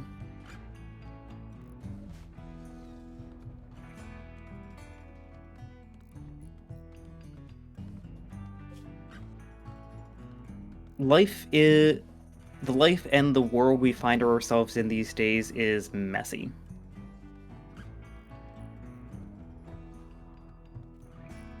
But you don't have to go through all that alone. And like I'm a person that I probably work a bit too hard to keep myself informed. And if anyone approached me and wanted to talk about XYZ, either I'd have yes, let's just have a rant off, let's vent about this, because sometimes you just need to yell into the void about how stupid things are.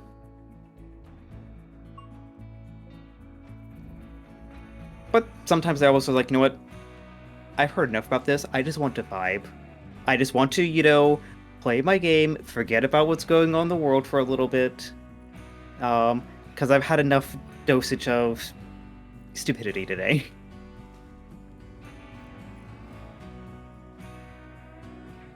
Always be ready to embrace the vibes. Yep. Take that time to just be.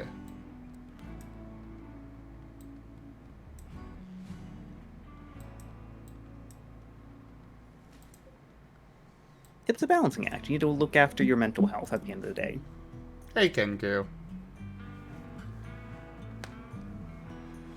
Ren, the vibes don't hate you.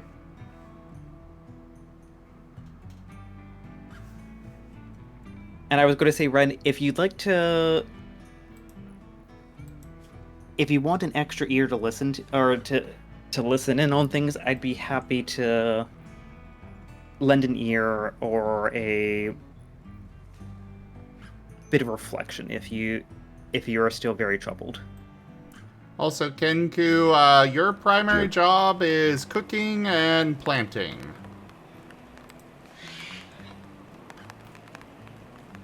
Okay, I'm not gonna lie. Considering that in like another Discord channel right now,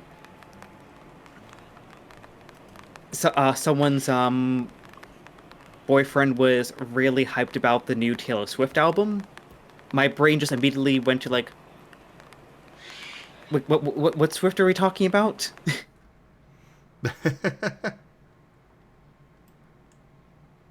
Brace yourself, internet. The 12th album is coming. Of course, Ren. I think others could. I believe that others really could have. I believe others here also needed that as well. So,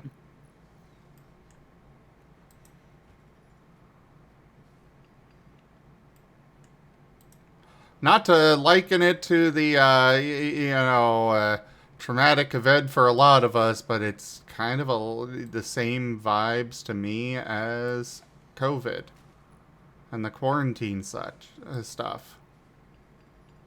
We'll get through this together. We live in this same country and we're going through absolute nonsense. We'll get through it together.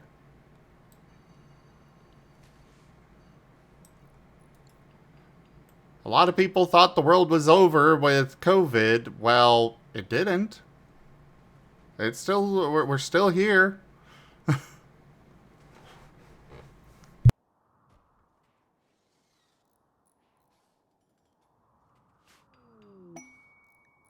Yep, and I think actually like a good another kind of like healthy mindset um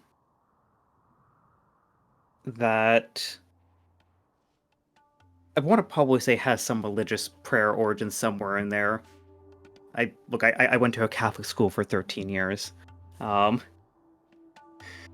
um but there's the sentiment of accept the things you cannot change, but change the things you cannot accept.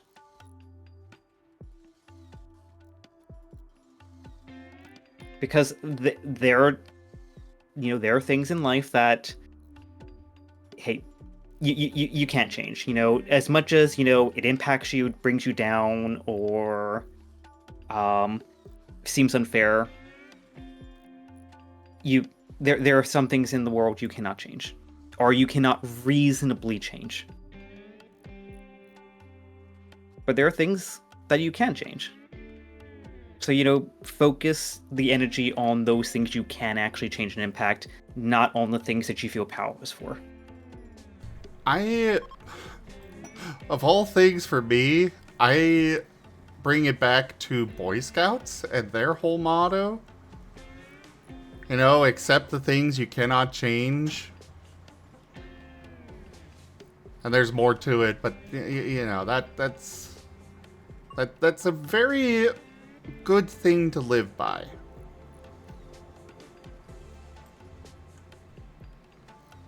Not saying give up because you can't change it. Just accept it and, do what you can despite it.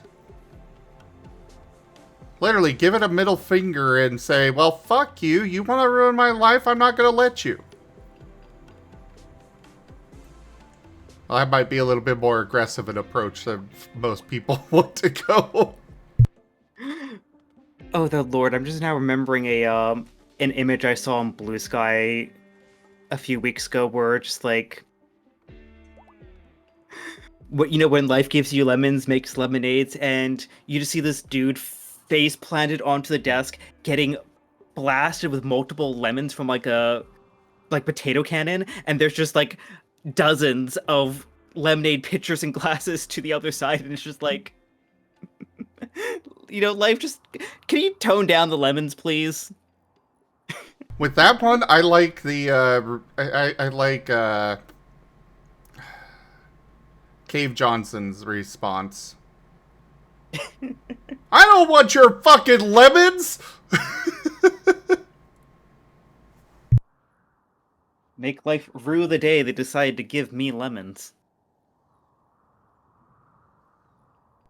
For a silly, out-of-pocket comment, it's got a lot of fucking depth to it.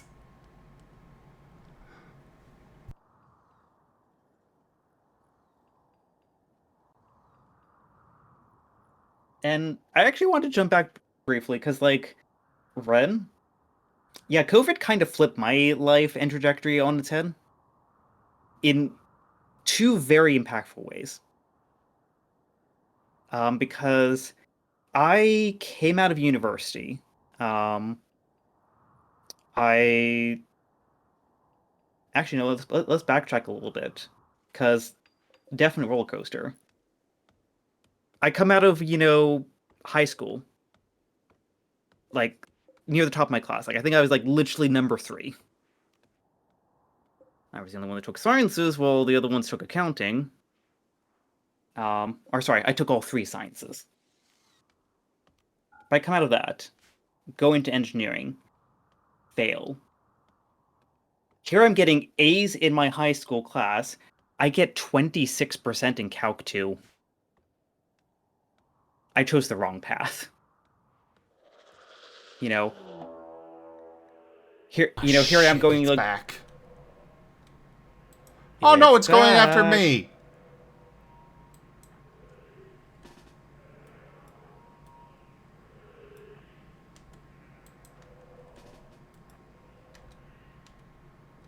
Just let me know when I can continue. Sure. Search and destroy. We're just gonna have everybody search and destroy. But I go from like, being a really successful high school student to I'm required to repeat my term at best. No. And it was a sucky time. Top it all up onto that, basically within a week of each other, I get the message, I'm required to repeat my term because my grades were so low. Because hey, 12 weeks is not 12 weeks is not an ideal time period to learn calculus too, and include finals and midterms in that. Just was not my vibe at the end of the day. But required to repeat. Oh, and you've been conscripted for the Bermuda Regiment. Yay! Oh, what did I do with that? I talked to some professionals. I went to a therapist. I talked to some of my lecturers and emailed them and just like kind of like reorganized things. And looked at my options for deferment. And I ultimately decided, hey, I am going to drop out of this engineering program and go into a science program. Because I didn't really like the maths, I liked the science. So, being out in the field was my vibe, not being, stuck in an office that was, calculating some weird electrical engineering variables. And I decided to join the St. John Ambulance, as opposed to going into the actual, like, effectively the army. Took basically, like, the worst week of my life and, like, made something positive out of it. I then, fast forward, got my bachelor's, got my master's. I was having a wonderful year and a half as a research assistant. Like, my supervisor was being a superstar and giving me work to keep me in the field because the job market in Bermuda was a little bit light.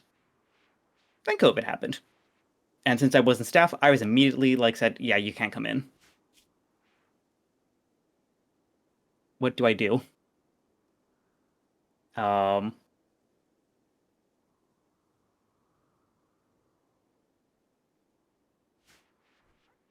And I kind of did a twofold thing. I used I was fortunate enough to have a contact that actually allowed me to get some mentorship work at a research lab when some of the restrictions were getting lifted. So I was still basically like doing nothing for better part of 5 months. All the restrictions of leaving the houses and lockdowns and stuff. It was just a bad time. And putting family under like a one roof melting pot, that was also fun. Yeah. Unfortunately, though, I have to call it here. Oh. Very quickly, I also revamped my streaming setup and relaunched my Twitch streams to a better thing of how they know now. Yeah. Either way, know how to make lemons. Know how to bounce back. Ah. Well, thank you everybody for joining us so far on the stream today. Expands. Oh, Praise the sub. Just resubscribed for 4 months. Ababa. Glass Patron, thank you very much for that resub and your 4 months of support. Thank you so much. But thank you everybody for joining us so far on the stream today. That was RimWorld. Check out our website, zgfgaming.com. We've got links for our Discord, Telegram, Mastodon, Blue Sky, Patreon, and more.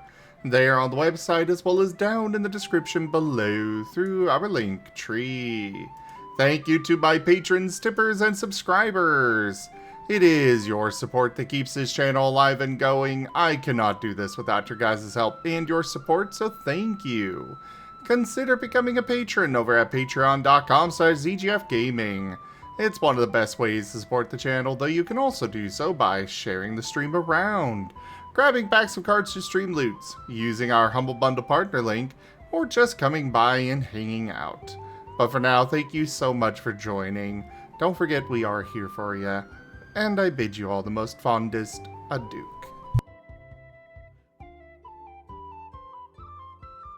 Hydrate. Yes, hydrate.